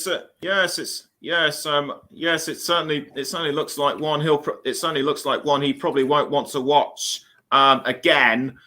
But with only 6 minutes left, it might change his tune. It might not. We shall see. As Ben Rama now has the ball just outside the 18-yard box. He passes to Thomas Souček. Souček fires it in to the goal area, but cleared away by Kidderminster. And it's now gone to Jarrod Bowen. Jarrod Bowen tries to take it, but has been fouled, I think, by Caleb Richards. Yeah, it's a definite foul in there for me. But Kidderminster, again, sometimes making those fouls, and kind of stopping West Ham from really trying to play their game. It isn't a bad thing at this stage of the game either. No, it doesn't. No, it doesn't look like it. I mean, David Moyes trying to encourage West Ham as much as he can, but I think deep down, part of him realizes that the team has probably shot all their bolts, so it could well be all over for them. 5 minutes left though, for West Ham to try and at least level rather than go ahead, because I'm now starting to feel that if they level this game, that could well give them the hope that they need. I don't think they'll be able to get in front within the next 5 minutes, but if they level, that could still keep their hopes alive. Yeah, absolutely. And if they do level, and they take into extra time as well, don't they? So they do indeed, but they do indeed. Sorry to interrupt. An attempt on a goal by West Ham. I think that was Sterling who almost had it, but no, it wasn't. It was in fact Ashley Hemmings who almost put that one in, but unlucky for it not to be two. Yeah, I was just going to say that an opportunity for Kidderminster through Ashley Hemmings, and good opportunity that it was as well. And that's where West Ham are going to have to go for this now. So that could be where Kidderminster can get their second goal, because obviously if they can defend as well as they have done in the 85 minutes or 86 minutes so far, they might even be able to hit West Ham on the counter and then double their lead that way. West Ham have got to go for broke now as Rice passes to Ben Rama. Ben Rama now with the ball. He tries to power it through. Can't quite do it. It's now with Ben Rama. Saved by Simpson. Luke Simpson has saved it. He has just been superlative in front of goal. Yeah, fantastic save again from Luke Simpson. Didn't have a lot to do in the first half, as I said earlier, but now when he needs to pull up all the stops for his Kidderminster Harriers side, he's doing everything he can to keep this at 1-0 at the moment. It's that time. It's that time of the match. It's that time of the match where we now start to find out who our player of the match is. Sponsored by Commentary Services. Mike, who is your pick? I've got a name in mind already, and I'm going to have to give it to Alex Penny, the man whose goal is the difference, the Kidderminster defender there. So Penny, for me, is going to get player of the match for the way he's defended in this game, and also at the moment it looks like he's going to be a hero as well. So. Congratulations, Alex Penny. I'm going to give you the player of the match for this game. Okay, well, all dear. Well done to Alex Penny. Put that on screen there. Bear with me a second. I don't know what happened. I think I was writing it at the same time you were. So there we go. There's your player of the match, Alex Penny. Well done.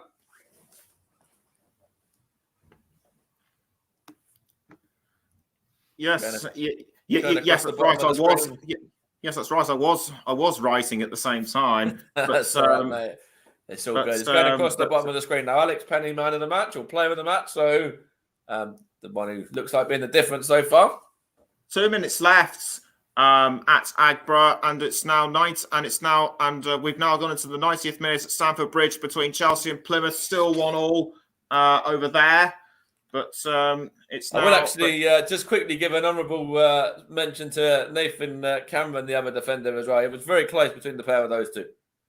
Yeah, very close between those pair. But you also can't rule out Luke Simpson as it looks like Thomas Souček has been fouled just outside the. No, it wasn't. It was Jarrod Bowen. It's just inside the 18-yard box. But like I said, you also can't rule out Luke Simpson. No, 100%. He's made some very good saves in this second half. 100%. He's done everything he needed to do so far to keep us at 1-0. So yeah, he was another one that was in the bracket there as well. But any of these Kidderminster players, to be fair, they've all put in a shift today. Yeah, that's right. I mean that's a foul on Jarrod Bowen, who was almost outside the pitch altogether. What do you make of it? Yeah, well, it was a little bit unlucky there to give that one, in my opinion. But it's another one really, which was a little bit soft, really. Yeah. Alex Penny now. It's gone straight to Saeed Benrahma. Benrahma has to make this attack count. He's trying to go through Penny. He almost does, but well deflected by Matt Preston. And it's now with Declan Rice. Rice passes to I couldn't see who, but it's now gone back towards Rice. And 3 minutes have been added, and 3 minutes have now been added on. West Ham need to make those 3 minutes count. They do, and Kidderminster have got 3 minutes to see it out now to obviously go through and get their name into round 5, as well. They might as well have to. Superb clearance by Kidderminster, but the ball was picked up by Areola, and Morgan Smith tried to get it off Kurt Zuma, but he was white. But Zuma was wise to it. As now Rice has the ball. He passes to Pablo Fornals. Now it's gone straight back to Declan Rice. Declan Rice tries to get through, and it deflected in, and West Ham have levelled things up.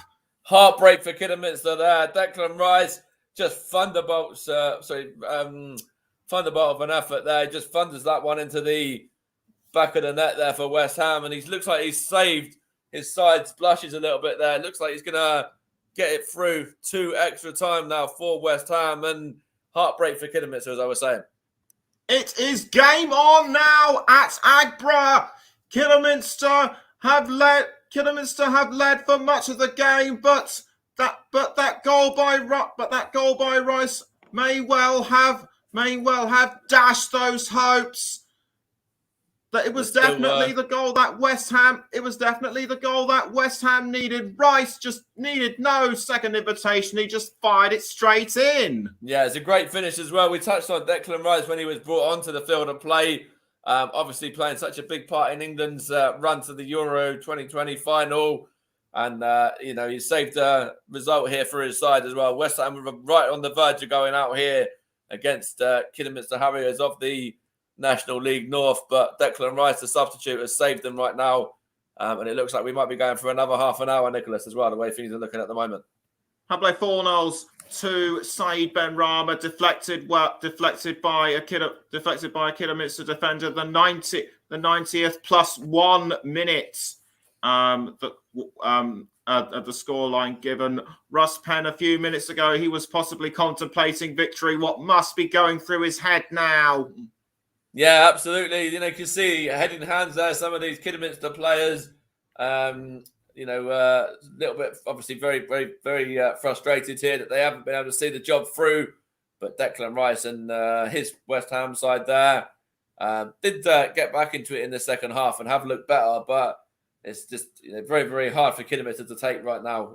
Obviously, being 1-0 ahead for so long and then letting it go very, very late. And talking of Declan Rice, trying to go for another effort, but over the crossbar. It doesn't matter. It doesn't matter. It doesn't matter. It will go to 30 extra minutes as we now reach the 90th. As we now reach the 93rd minute, and Declan Rice must feel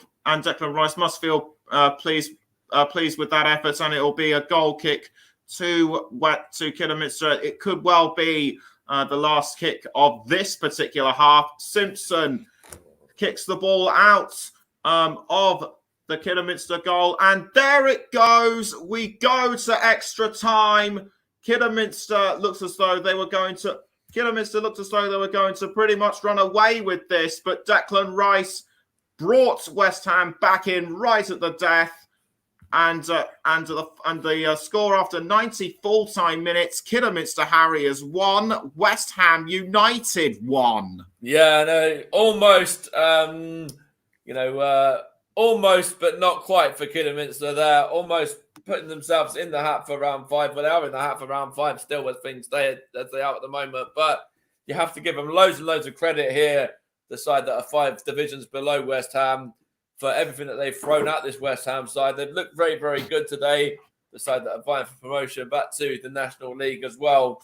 And if they play like this throughout the remainder of the season, I can only see them going on and achieving that promotion, Kidderminster as well. But in this game, they've put together a very good performance, and they're only minutes away from getting the victory as well. So it's all about how they can dust themselves down now and pull this one back in the second half.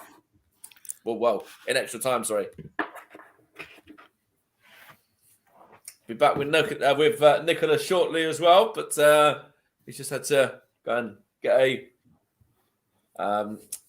quick refreshment there or sort something out for a minute, but we'll be back with Nicholas in time for extra time anyway. But Kidderminster Harriers, as I was saying, almost but not quite for them. It's also extra time between Chelsea and Plymouth as well. That's also finished 1-1. And with Aspilicueta equalising from Gillespie's goal. And, of course, this one is going to extra time as well now. So, are you back with us, Nicholas, as we are just about to get ready for the first period of extra time now? Yes, I'm actually back, and it's actually just kicked off for extra time at Stamford Bridge. It looks as though it could well be a long 30-minute period for both teams there. Russell Penn and David Moyes certainly, I don't think were expecting anything like this, and extra time periods are known to take a bit of a toll on certain players. It wears them down. But how do you think they are going to try and persist throughout 30 minutes?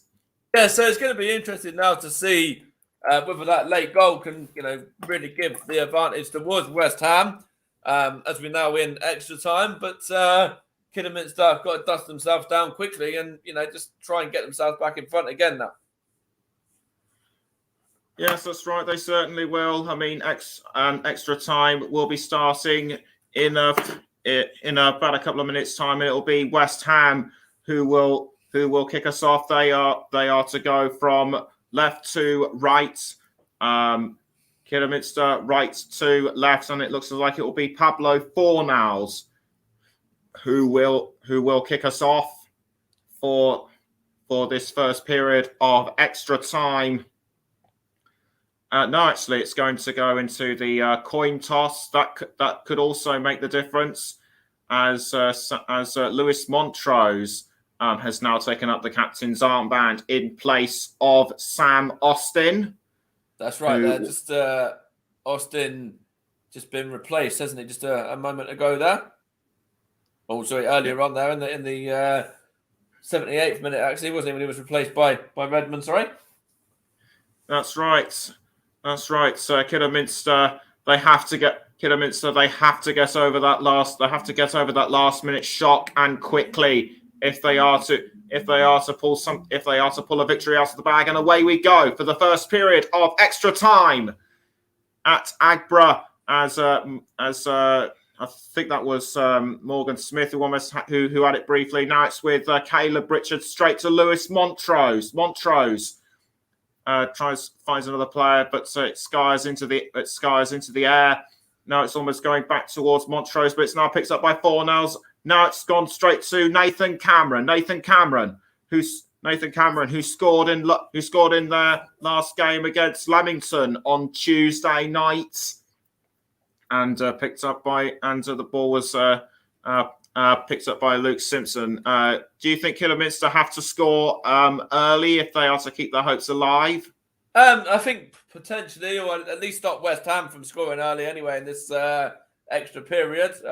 It almost looked like they wouldn't be, because Yarmolenko tried to send it in, but it went the wrong way. Yeah, it was a good play there from West Ham, getting it out to Yarmolenko there, and West Ham using that last-minute equaliser there in their favour at the minute to really try and get a winner here now. Corner to the Hammers, it goes straight in, but Alex Penny does well to keep the ball out of the goal area. Not for long though. It's now with Gerard Bowen straight to Declan Rice. Declan Rice now with the ball, who passes back to Fornells. Pablo Fornells, the Spain international, straight back to Gerard Bowen. Gerard Bowen tries to find a way through, but can't. It's good play from West Ham, getting it out to Gerard Bowen there. And again, this Kidderminster defence is standing firm though. Very much so. We're almost into the second minute of extra time. It's still Kidderminster 1, West Ham 1. Both sets of fans are now starting to feel pretty tired, particularly the younger ones there. But they're still willing to give their club that bit of support, even if it is for another 30 extra minutes, as Kurt Zuma tries to head it to a fellow player, but Kidderminster once again managing to hold their ground. Yeah, that's right. Kidderminster are holding their ground very well at the moment, as they have done throughout. Yes, indeed, and a throw-in has been awarded to Harriers, which is taken. It's now gone towards Ashley Hemmings. Ashley Hemmings tries to go around Mark Noble. Craig Dawson, but couldn't quite do so, and it'll be another corner to West Ham. Meantime, it is still Chelsea 1, Plymouth Argyle 1 at Stamford Bridge. That's right, and potential for penalties in both games, and of course penalties was the deciding factor in the game last night. Corner kick taken by West Ham, but Kidderminster, sorry, but nothing comes of it, and it'll be another throw-in to Kidderminster, courtesy of Amari, Sterling, or Willett. No, it won't be Sterling. It's going to be Caleb Richards to take the throw, which he does. Richards with the ball for Kidderminster. Now it's with Lewis Montrose, but it's out again for another throw, and it will be taken again by Caleb Richards. Richards tries to aim well. He does. Finds, I think that was Hemmings. Now it's with Bajrami. Back to Montrose. Montrose Montrose crosses, tries to find Amari Morgan-Smith. He does, but taken away by Souček. Not for long though. It's now back with Richards. But now it seems like Montrose has the ball. I was just going to say it seems like West Ham appeared to have gained a bit more momentum. Amari Starling tries to go for a goal, but too far out in my view. Yeah, that's right. It was a good play though from Kidderminster. Just a minute there, getting the ball out to the attacker there, but it was good defending actually from West Ham as well. They did what they needed to do. Yes, they certainly did, and it's now Thomas Souček with the ball for the Hammers, and it's now gone back to Declan Rice, who finds Craig Dawson. Dawson now with the ball and passes back to I think that's Kurt Zouma. Yes, indeed it is Zouma. Zouma to I think that was Creswell. Creswell passes to I think a midfielder teammate. Now it's back with Creswell. But West Ham need to at least possibly get another goal to assure themselves of a victory. It looks like they might. Deflected off the chest of Ben Rama, but West Ham again proving to be a very formidable defence force. Yeah, they're doing very well at the minute. Kidderminster Harriers to be in this game. West Ham, since the goal. You can see even at the end of the 90 minutes, the 90 plus 3 minutes, wasn't it? When West Ham scored their goal, that they wanted to get another one, even to stop it from going into extra time. But West Ham at the minute are looking the more likely if anyone's going to score in this extra period. Yes, I certainly do. I mean, yes. I'm beginning to feel you're right. I'm beginning to feel you're right with that one, Mike, because I've actually been secretly rooting for Kidderminster. I'm not going to lie in this game. I'm not going to lie. I mean, I think everyone loves an upset, mate. I can't, I can't say that I didn't want Kidderminster to cause an upset either. So, I'm with you on that.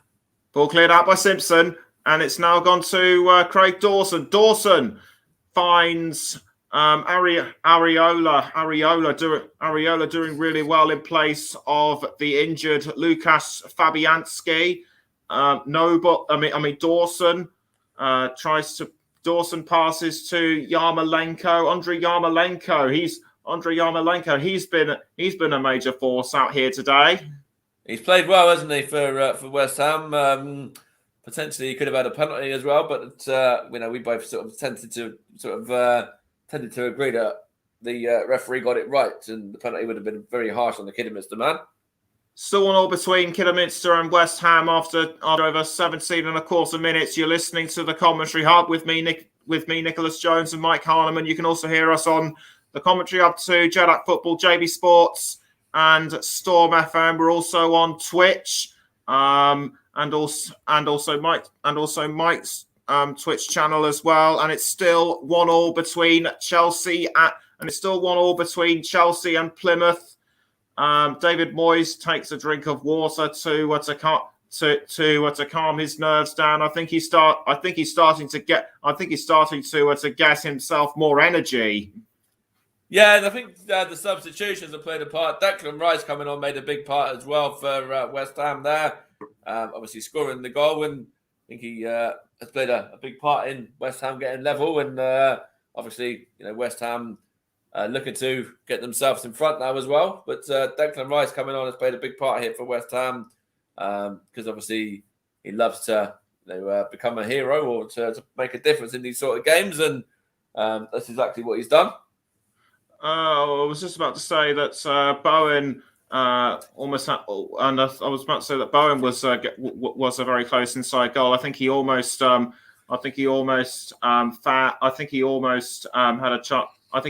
chance to score himself, but he brought down Caleb Richards. I thought that was a crossing by Ben Rama, but Bowen just couldn't get to it in time. Yeah, it was a good play from West Ham again, looking to get themselves in front now. But Kidderminster, doing everything that they can as well.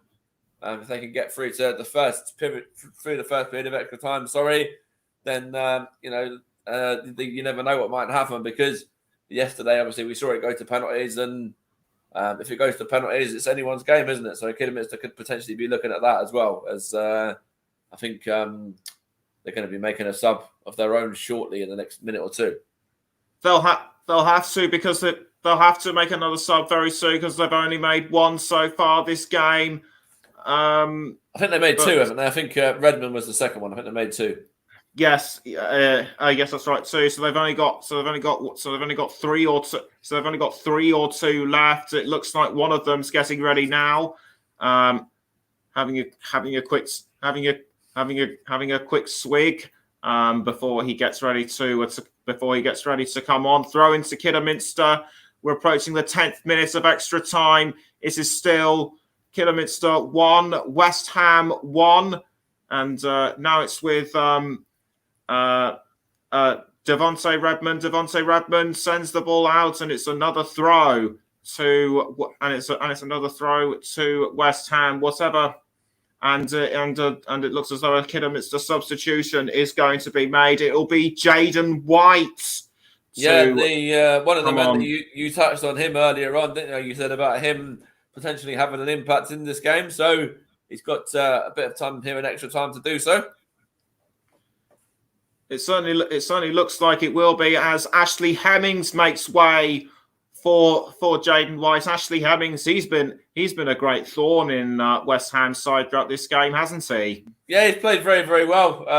He's looked very dangerous for Kidderminster in an attacking sense, and I think Kidderminster can certainly be very pleased with his performance today. I'm sure Russ Penn will be delighted with the way he's played. Jaden White, one of the players to come through Kidderminster Harriers Academy throughout the first part of this season. He was on loan at another non-league side, Stafford Rangers, but he's on the pitch now. And the throw given to West Ham to be taken by Ryan Fredericks to Pablo Fornals, now gone to Declan Rice. Rice passes back to Fredericks. Now it's with Thomas Souček. Souček fouled. I think that might have been by Montrose. Indeed, it was.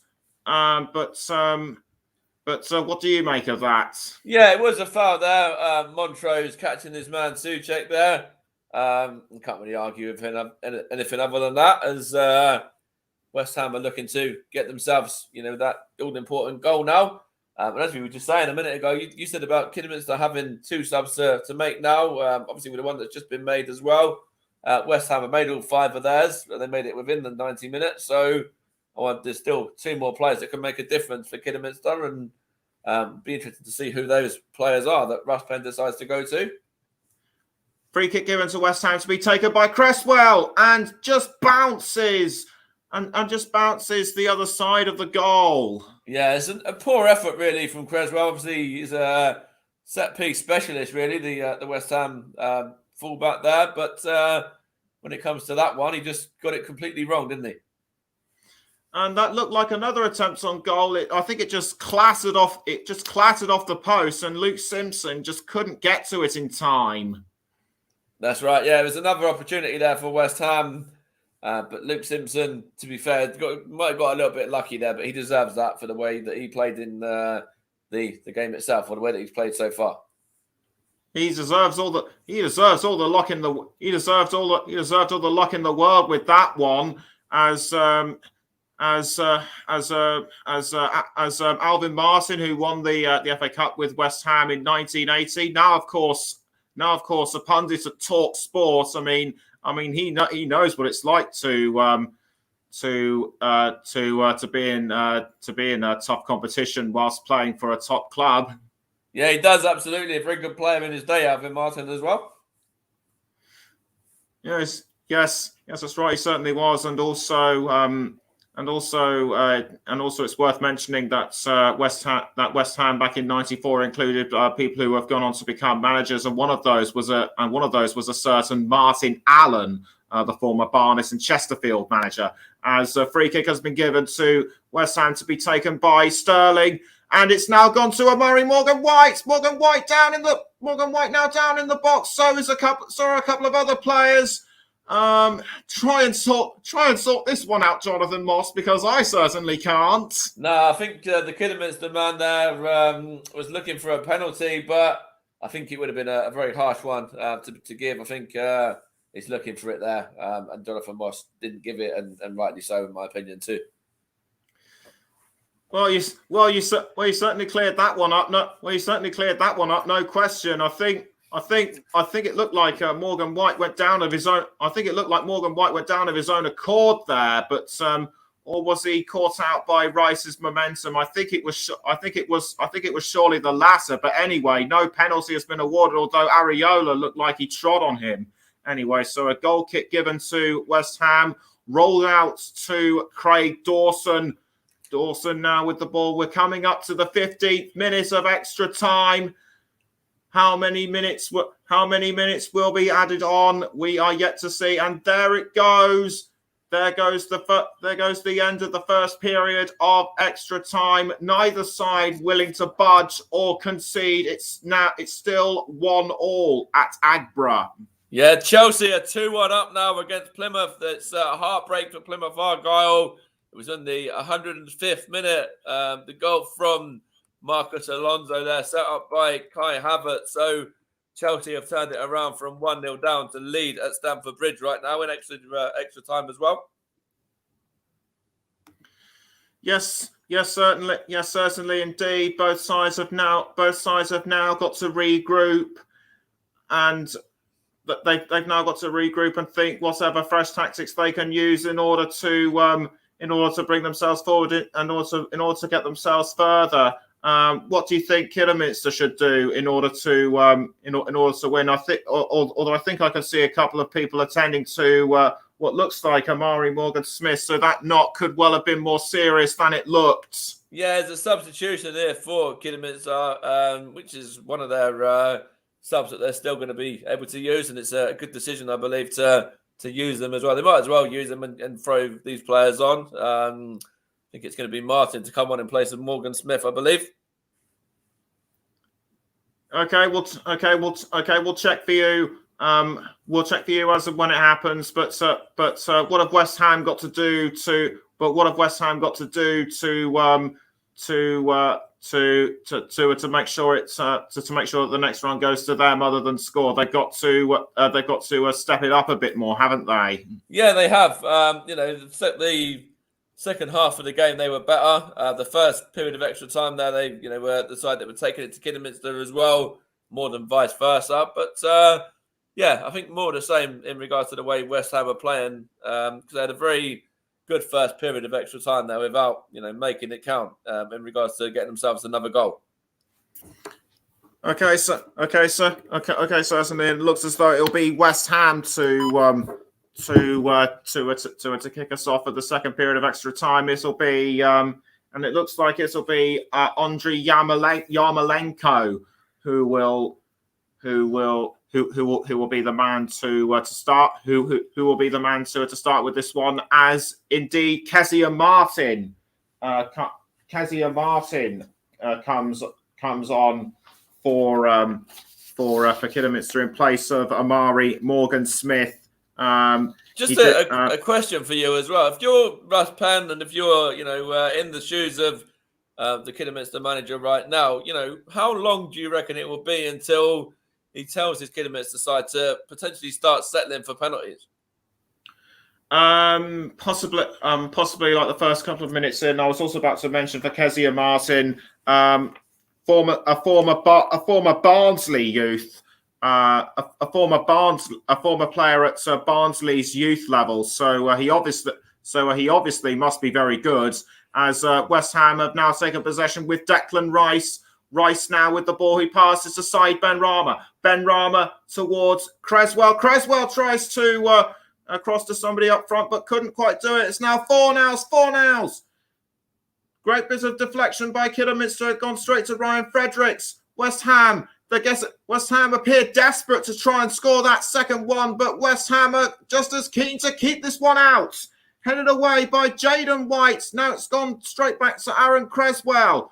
Now it's gone, and now it's with side Benrahma. Benrahma now with the ball for West Ham. Benrahma crosses into the goal area, but picked up by Souček.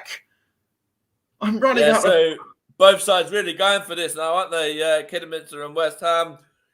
Kidderminster really, unlucky not to have won the game, obviously, in 90 minutes and with the additional time that was added on when West Ham scored their equaliser as well. But now, West Ham are getting more of a foothold in the game, and West Ham looking to obviously make their sort of league position count. Obviously, the fact there's so many league positions and positions and leagues between them. But Kidderminster still standing up and sort of dealing with everything that West Ham are throwing at them as well right now. Yes, it looks like there certainly are throwing given to Kidderminster. After in only the second minutes of extra time, and it will be Caleb Richards who will take the throw in. Looks for the correct angle to throw it. Indeed, he does, but intercepted by West Ham. And it's now back with Kidderminster, now with Jaden White. Jaden White tries to find Amari Sterling, but West Ham just get in the way there. Yeah, West Ham are doing very well there. Obviously, stopping Kidderminster from getting any momentum right now.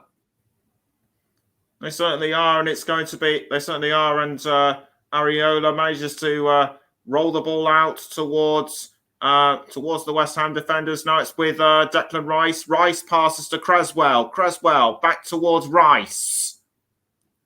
Declan Rice tries to look for another.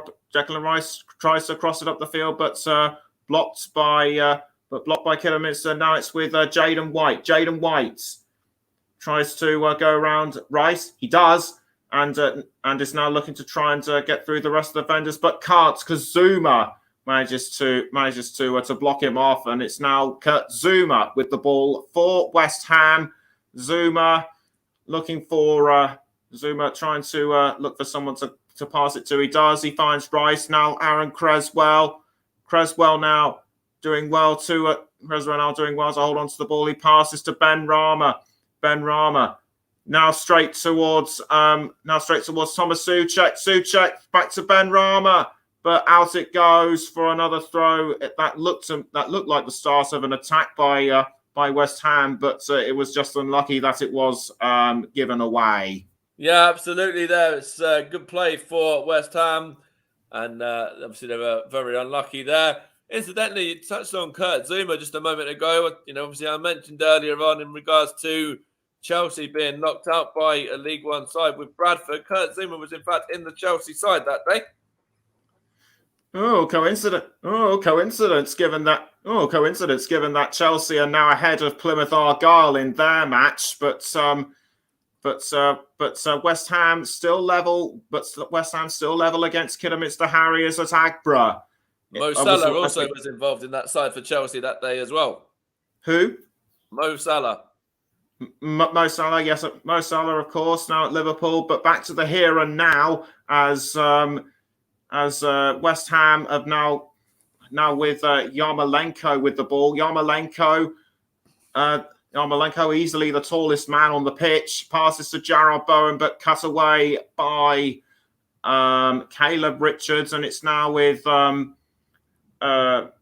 it was with Jarrod Bowen, I think it was, but it's now been picked up by somebody at West Ham. Now it's back with Benrahma. Benrahma now with the ball for West Ham, who passes to Yarmolenko, and in it goes. It's West Ham's second, but offside flag has gone. It doesn't count. Yeah, right decision as well from the assistant referee for me. The man on the goal line there who puts the ball into the back of the net is certainly offside. So Kidderminster might have got a lucky escape a little bit, but to be fair, it's the right call. He's offside for sure. Certainly did get a lucky escape. It was actually Benrahma who played the ball into Yarmolenko, and I think that might have been Jarrod Bowen who might have gotten the last touch. But who do you think it was that got the last one? Yeah, I'm not too sure. I think he might have been bowing on the goal line possibly, but as I just said, his offside was called and called correctly as well. Gerardo Bajrami looks like he'll be. Gerardo Bajrami comes off the pitch and makes way for Keith Lowe. Keith Lowe. He's played at Kidderminster for around 150 games, so he knows the club well. Over 3 spells, the fans call him Mr. Kidderminster Harriers, given his length of time there. He knows the club very, very well. Does the 36-year-old as well, and a player that another player that's had experience playing in higher divisions. Obviously, starting off at Wolves and also had a loan spell with Burnley as well. Yeah, coincidentally, Keith Lowe actually faced Declan Rice in a League Cup match in 2018 while at Macclesfield Town, and Macclesfield actually lost 8-0 to West Ham. So this is a more dramatic game for these two to meet again. Yeah, absolutely, and I think the experience coming on is what Russ Penn's looked to here now. Obviously, seeing that West Ham have put the ball into the back of the net, although fair enough, it was disallowed for offside. But bringing on another experienced defender is what Russ Penn's decided to do there. Is I think Kurt Zuma's got a knock as well, and that's all the West Ham subs been made earlier on in the game, so he's going to be having to continue no matter what. Yeah, it looks like Zuma is in a bad way with that. Looks like Zuma is in a bad way with that nasty knock, and that is not what he or West Ham needs at this crucial time. As you said, they've already made those substitutions. So it could. It looks as though David Moyes might well be ruining that decision. Or if worse comes to worse, and he is in a much worse way than we think, then it looks as though West Ham might finish this game with 10 men. Yeah, and if it goes to penalties as well, it'll be interesting to see if Kurt Zuma has to take one if it gets to him, and how that might play a part. The fact he's obviously got that knock now as well. You are massive, says the tinfoil. Says the foil trophy. I think that's what it said. I couldn't quite tell what it was, but anyway, the fans definitely showing their support for Kidderminster. All the same. Anyone who saw this clearer than I did, let me know, please. As Kidderminster get the game back underway, Kurt Zuma looks like he will not be taking any further part in this game. So he's obviously standing on the sidelines.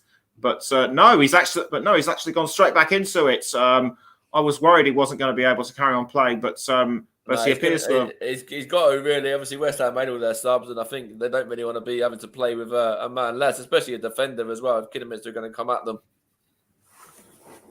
So he has to. So basically, Zuma just has to suck it up and just do everything he can to. I'm sure probably the adrenaline and whatever might actually help him through, but I think he's moving a little bit more freely now, which is good anyway. I never really thought about adrenaline anyway. As Kezia Martin had the ball briefly for Kidderminster.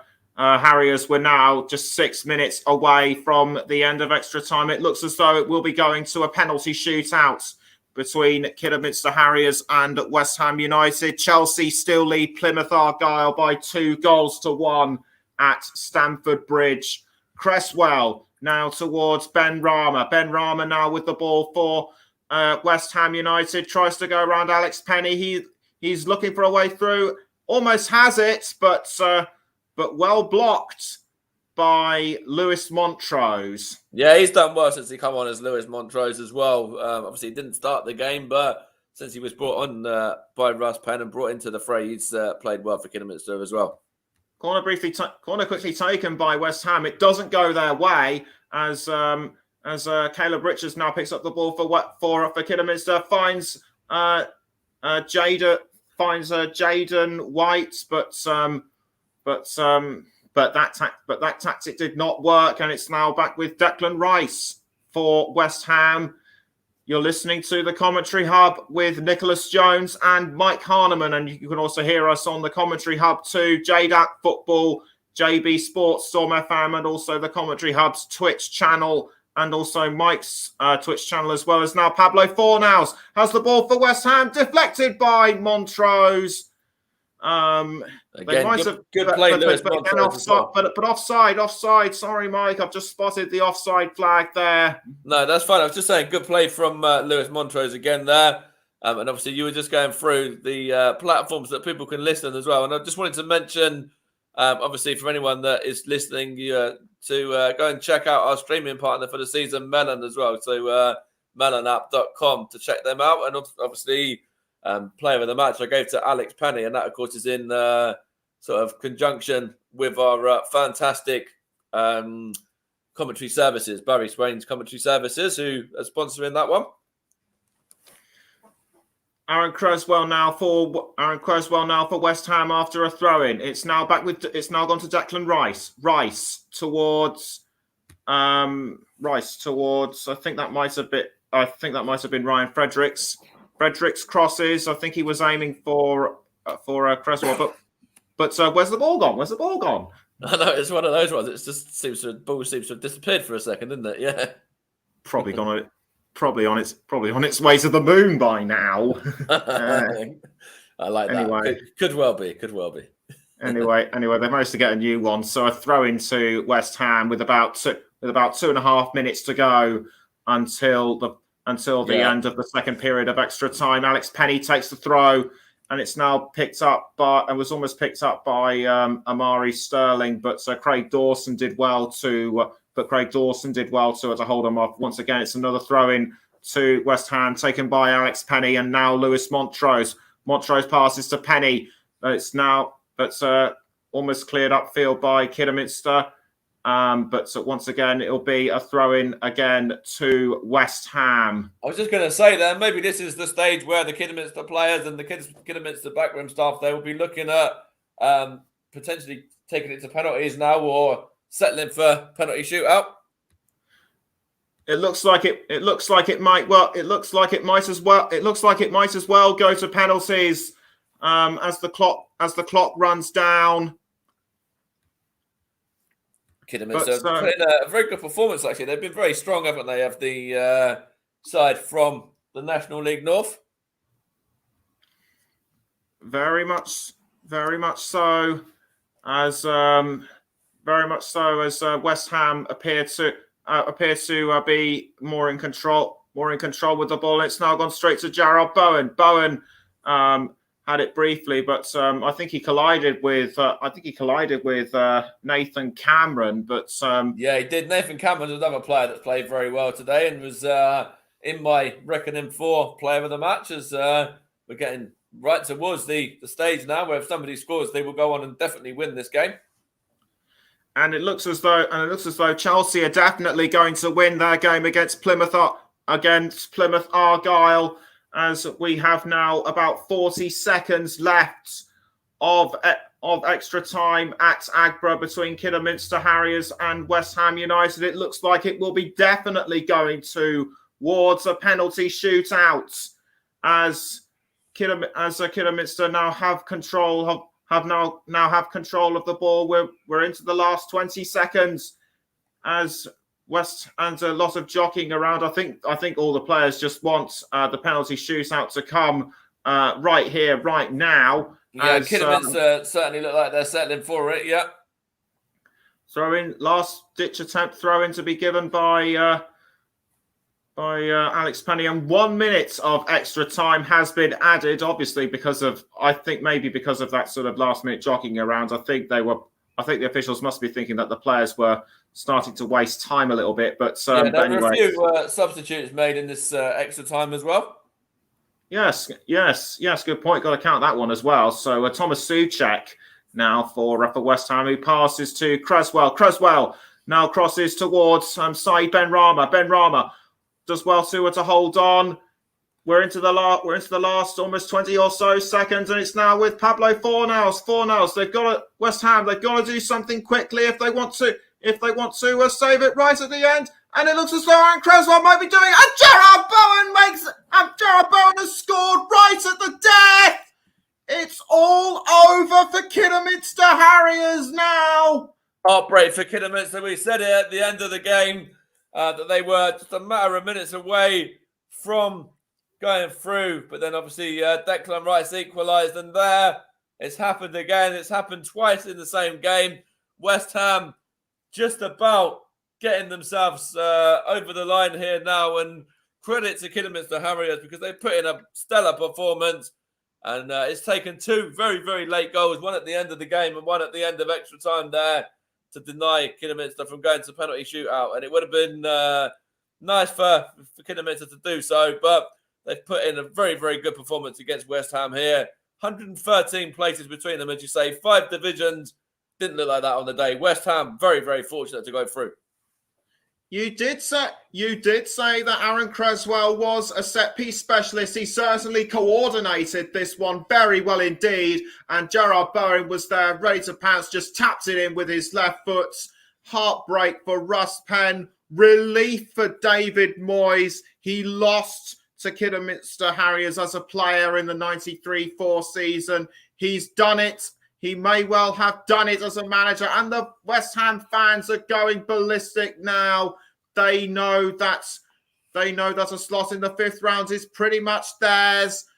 But the game is not officially over. The referee hasn't blown his whistle. He has now. It's full time at Agborough. Kidderminster Harriers came in there with all the hype and the belief that they could spring yet another surprise, as they did with Reading in the 3rd round. They couldn't do it this time. West Ham came on strong in the second half, and they must have used extra time to their advantage. We thought early on that they were going to go out, but they proved us wrong, and it will be West Ham United in the 5th round. Final score at Agborough. Kidderminster Harriers 1, West Ham United 2, and at Stamford Bridge, it is now full-time. Chelsea beat Plymouth Argyle by 2-1. Yeah, so the two sides there who looked like they were going to cause an upset for a while, in Kidderminster Harriers and also Plymouth Argyle, just fall short in the end. But you have to give all the plaudits and all the credit to Russ Penn and Steve Schumacher's side for obviously the parts that they've played in these 2 cup ties this afternoon. West Ham and Chelsea go through, but Kidderminster and Plymouth have certainly had their moments in today's cup ties as well. Not quite the result we wanted, obviously, with the upset and everything like that. Of course, Middlesbrough were victorious yesterday in the first game that we covered against Manchester United. So we've had one upset already. Kidderminster and Plymouth, not quite for them. They both put in very, very stellar performances, though, but just beaten by the stronger opposition in the end. And, very, very late goals for West Ham there as well. And it's heartbreak for Kidderminster, isn't it, Nicholas? Right at the end of the game, and then right at the end of extra time, pretty much last kick of extra time as well for Gerard Bowen to win it. Yes, but like you say, Kidderminster, the fans are giving them a huge standing ovation. They well and truly deserve it. Not just Russ Penn and Stephen Schumacher, as you said, but all the players that have been on this game throughout this game, whether they were substituted or not. You have to give all the credit to the likes of Sam Austin, Amari Morgan-Smith, Ashley Hemmings, Amari Sterling, and also Alex Penny, Alex Penny, the man who scored. Jaden White, he was a pretty good thorn in the side as well, but it was not to be for Kidderminster Harriers. We at the Commentary Hub wish them all the best for the remainder of the season as they chase promotion in the National League North, and are coming up later this evening on the Commentary Hub. It is still FA Cup weekend action. Do please join us again for Tottenham against Brighton at 8:00 with JB Stuttard and Luke Turton. Tomorrow it is Liverpool against Cardiff at 12:00 with Russ Vernon on commentary duty. And we will also be covering the 5th round draw. And at 4:00, Nottingham Forest, who beat Arsenal in the third round, host the reigning champions Leicester City, and Trevor Sports and Chris Whiteman will be behind the mic for that one. Mike, thank you very much for summarising the game with me between Kidderminster and West Ham. It was a pleasure to be a pleasure to be behind the mic with you. Yeah, absolutely. Pleasure to be alongside you as well. Unfortunately, Kidderminster just fell short, but play like that, Kidderminster fans. You'll certainly be back in the National League next season. Put in a very good performance, and I'm sure they'll only use that to their advantage now. Obviously, knowing what they could do against a West Ham side 5 leagues above them. So credit to Kidderminster. Just fell short on the night. Declan Rice, the substitute, and Jared Bowen, the 2 men, obviously, who scored West Ham's goals. But Kidderminster, for me, you certainly saw there why there's a lot of opportunity for this Kidderminster side to go on and achieve promotion. And I can see them doing so, Nicholas. Yes, I would have to agree with you, Mike. I wouldn't say they would achieve promotion outright, but they'll definitely be in contention. But they'll definitely be in contention for the playoffs. So thank you to everyone for tuning in to the Commentary Hub's coverage of Kidderminster Harriers against West Ham United. We are the home of alternative commentary. Join us again later this evening when Brighton hosts Tottenham. From Mike Harneman and Nicholas Jones and everybody else at the Commentary Hub, goodbye for now. Goodbye, everyone. Take care. Come and join us again later on as Tottenham entertained Brighton. Plymouth fell short. Kidderminster fell short. But credit to the League One and the side from the National League North. They gave everything that they can. Just neither side could do enough on the day in the end, and both fell short. But credit, as I said earlier, to Russ Penn and Steve Schumacher for giving both West Ham and Chelsea very, very good games. They were made to work hard for their wins, but they got there in the end.